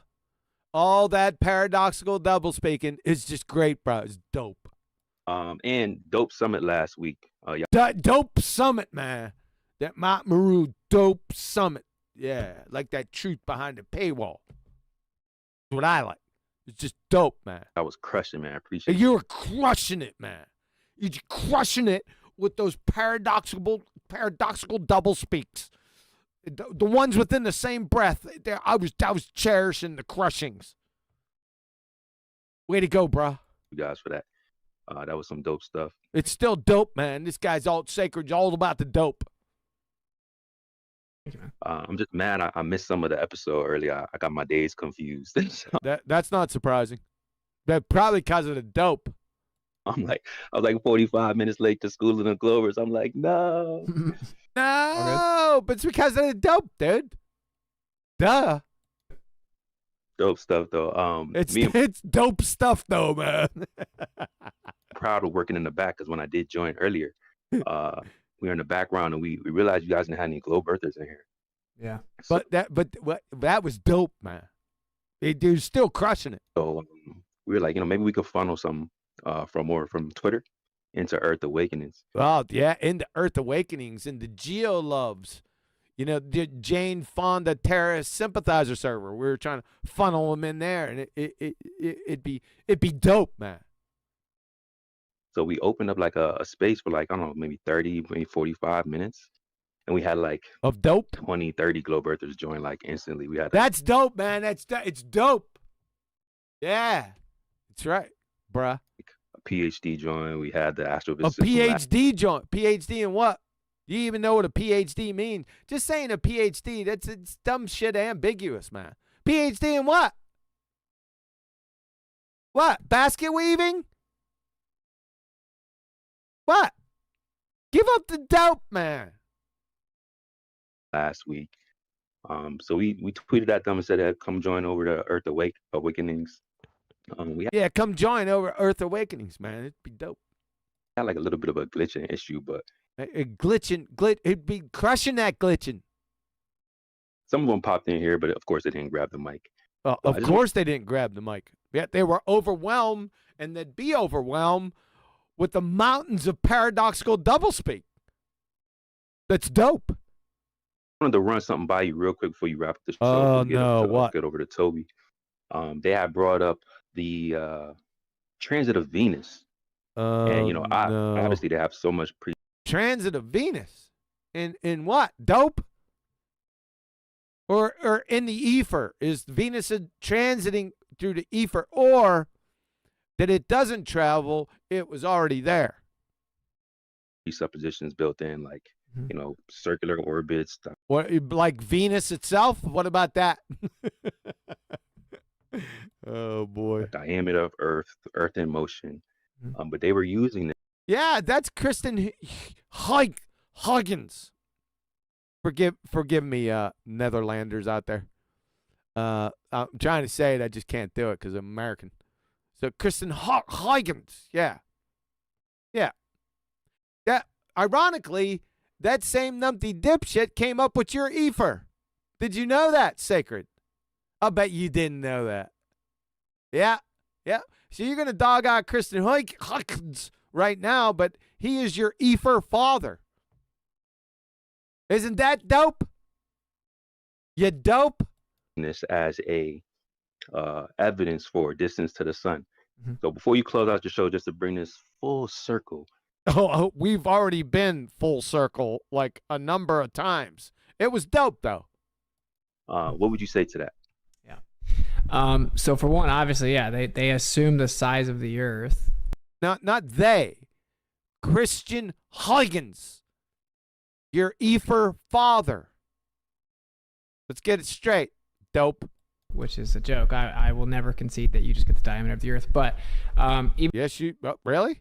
Even according to NASA, it's unreliable because of atmosphere and temperature disturbances. That right there. Unreliable because of atmosphere. That's a paradox. I bet that's probably one of the reasons why it's unreliable. Shows you that it's a problem, because if you combine that atmosphere and temperature disturbances with the actual observation itself, you have to have very precise synchronized observations. Because synchronized observations. Hey, are you looking? Yeah. Let's look together right now. Ready? Look. Dope, man. Dope. You have to know there's so many problems. Okay, let's start at the base. So the baseline, right? Really, you can't even get a long enough baseline to really get as precise as you need on the Earth. What, long enough baseline? Baseline for what? Earth, but say you went the entire diameter of the assumed. Entire diameter of the assumed. Dude, I'm not into this, man. No, I'm not doing it. Fuck that. Yeah, we're done with that, man. I'm done. This is just going to drag out into more dope. I had enough dope for the evening. All right, we got some super chat. Super fluid. Theo Megawordy, what's up, AI? That's how Ethereans say God created. EFER vibes. Yeah, right. Good one. Roger Ledwell. Thanks, Roger. Where is the counter space? That counter space, please. That was a long time ago, Roger. Damn, that was at the beginning, wasn't it? Or somewhere close to the beginning? Where's that? That's what I'm saying. Where's the counter space? Because we don't have much here now. Because we're getting ready for Christmas. There's too many things on the counter. I can't clean that monkey. Got to move everything all around. It's a pain. Hey, you know what? This treatment is over. This house is clear.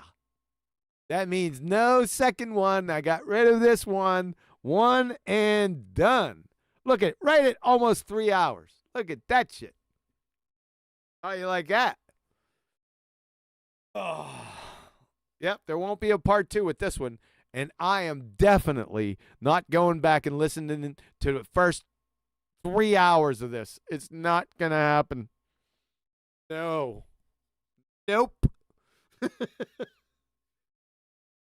Yeah, slope-a-dope. That's right. Yeah, I should have caught on to that. It's a straight slope-a-dope. Yep. So, remember he was bringing up, Shitsit 10 was bringing up the Casimir horseshit. I'm going to let you listen to him train wreck himself with this. Like I said, he tried to use the Casimir effect. He doesn't even know what it is. As proof for his EFERs. But he dogged it out in the beginning because he didn't realize he was talking about the Casimir effect, and then used the Casimir effect to prove his EFERs with his virtual photons. You can't make this shit up, folks. You're going to hear it here in a few seconds because I'm going to close her on out. So listen up. We're closing out. However, there's going to be BALLBUSTERS Saturday, like I previewed earlier, that is going to take all the anti-flat earthers and their gravity horseshit, along with the EFER believers and their dielectric acceleration, and we're just going to take them out back to the woodshed and bludgeon them to lifeless, bloody pulp on Saturday. BALLBUSTERS. Don't miss it. 2 p.m. U.S. Central, 8 p.m. UK. I'll tell you, you're going to love this one. Shout out to Brian. He's going to be presenting. This is going to put hair on your back. All right, folks. Let me get my act together. We're going to roll on out of here. But first, we're going to listen to this Casimir idiot. I'm sorry. I keep on saying Casimir because of Zeppelin. Don't worry about that. It's the Casimir effect. Let's listen up on this. I'll catch you on the flip side. Like I said, I'll see you guys on Saturday. Hope you'll be here. So stay cool. Right on. It claims it's the exchange of virtual photons that don't actually exist and are never the input or output of any experiment and is just a mathematical equation. They had to make up a new fairy tale called virtual photons. So I find it baffling that now we're in 2023 and we've shown there's an ether. We can look in a vacuum chamber and there's an ether. There's a Casimir effect, attractive and repulsive. You know what I find truly baffling, absolutely stupefying, is that out of one side of your face, you poo-poo virtual photons, and yet out the other side of your face, you appeal to the Casimir effect as your proof for your fuckwit ether. All the while, the shining poster children for the Casimir effect are virtual photons. Virtual photons. Virtual photons. Virtual photons. You are so dumb. Damn. Ryan, listen to this part right here. It's going to destroy your whole argument. Listen to this one sentence. You can't even claim density at all without acknowledging electrostatics because all matter is held together by electrostatics. All molecular and intermolecular attractive forces are electrostatic in nature. That's right. The molecular model, you disagree with that, the atomic model. Yeah, I disagree with the atomic model. Absolutely. Basically, if you have a vacuum chamber, which it does still have some molecules in it, right? All molecular and intermolecular attractive forces are electrostatic in nature. That's right. The molecular model, you disagree with that, the atomic model. Yeah, I disagree with the atomic model. Absolutely. All molecular and intermolecular attractive forces are electrostatic in nature. That's right. Shitsit 60. Listen to this part right here. It's going to destroy your whole Dunning-Kruger doublespeak. You can't even claim electrostatics at all without acknowledging the existence of atoms. Because intra and intermolecular forces are created by molecules, and molecules are made up of atoms. You dumbass cracker.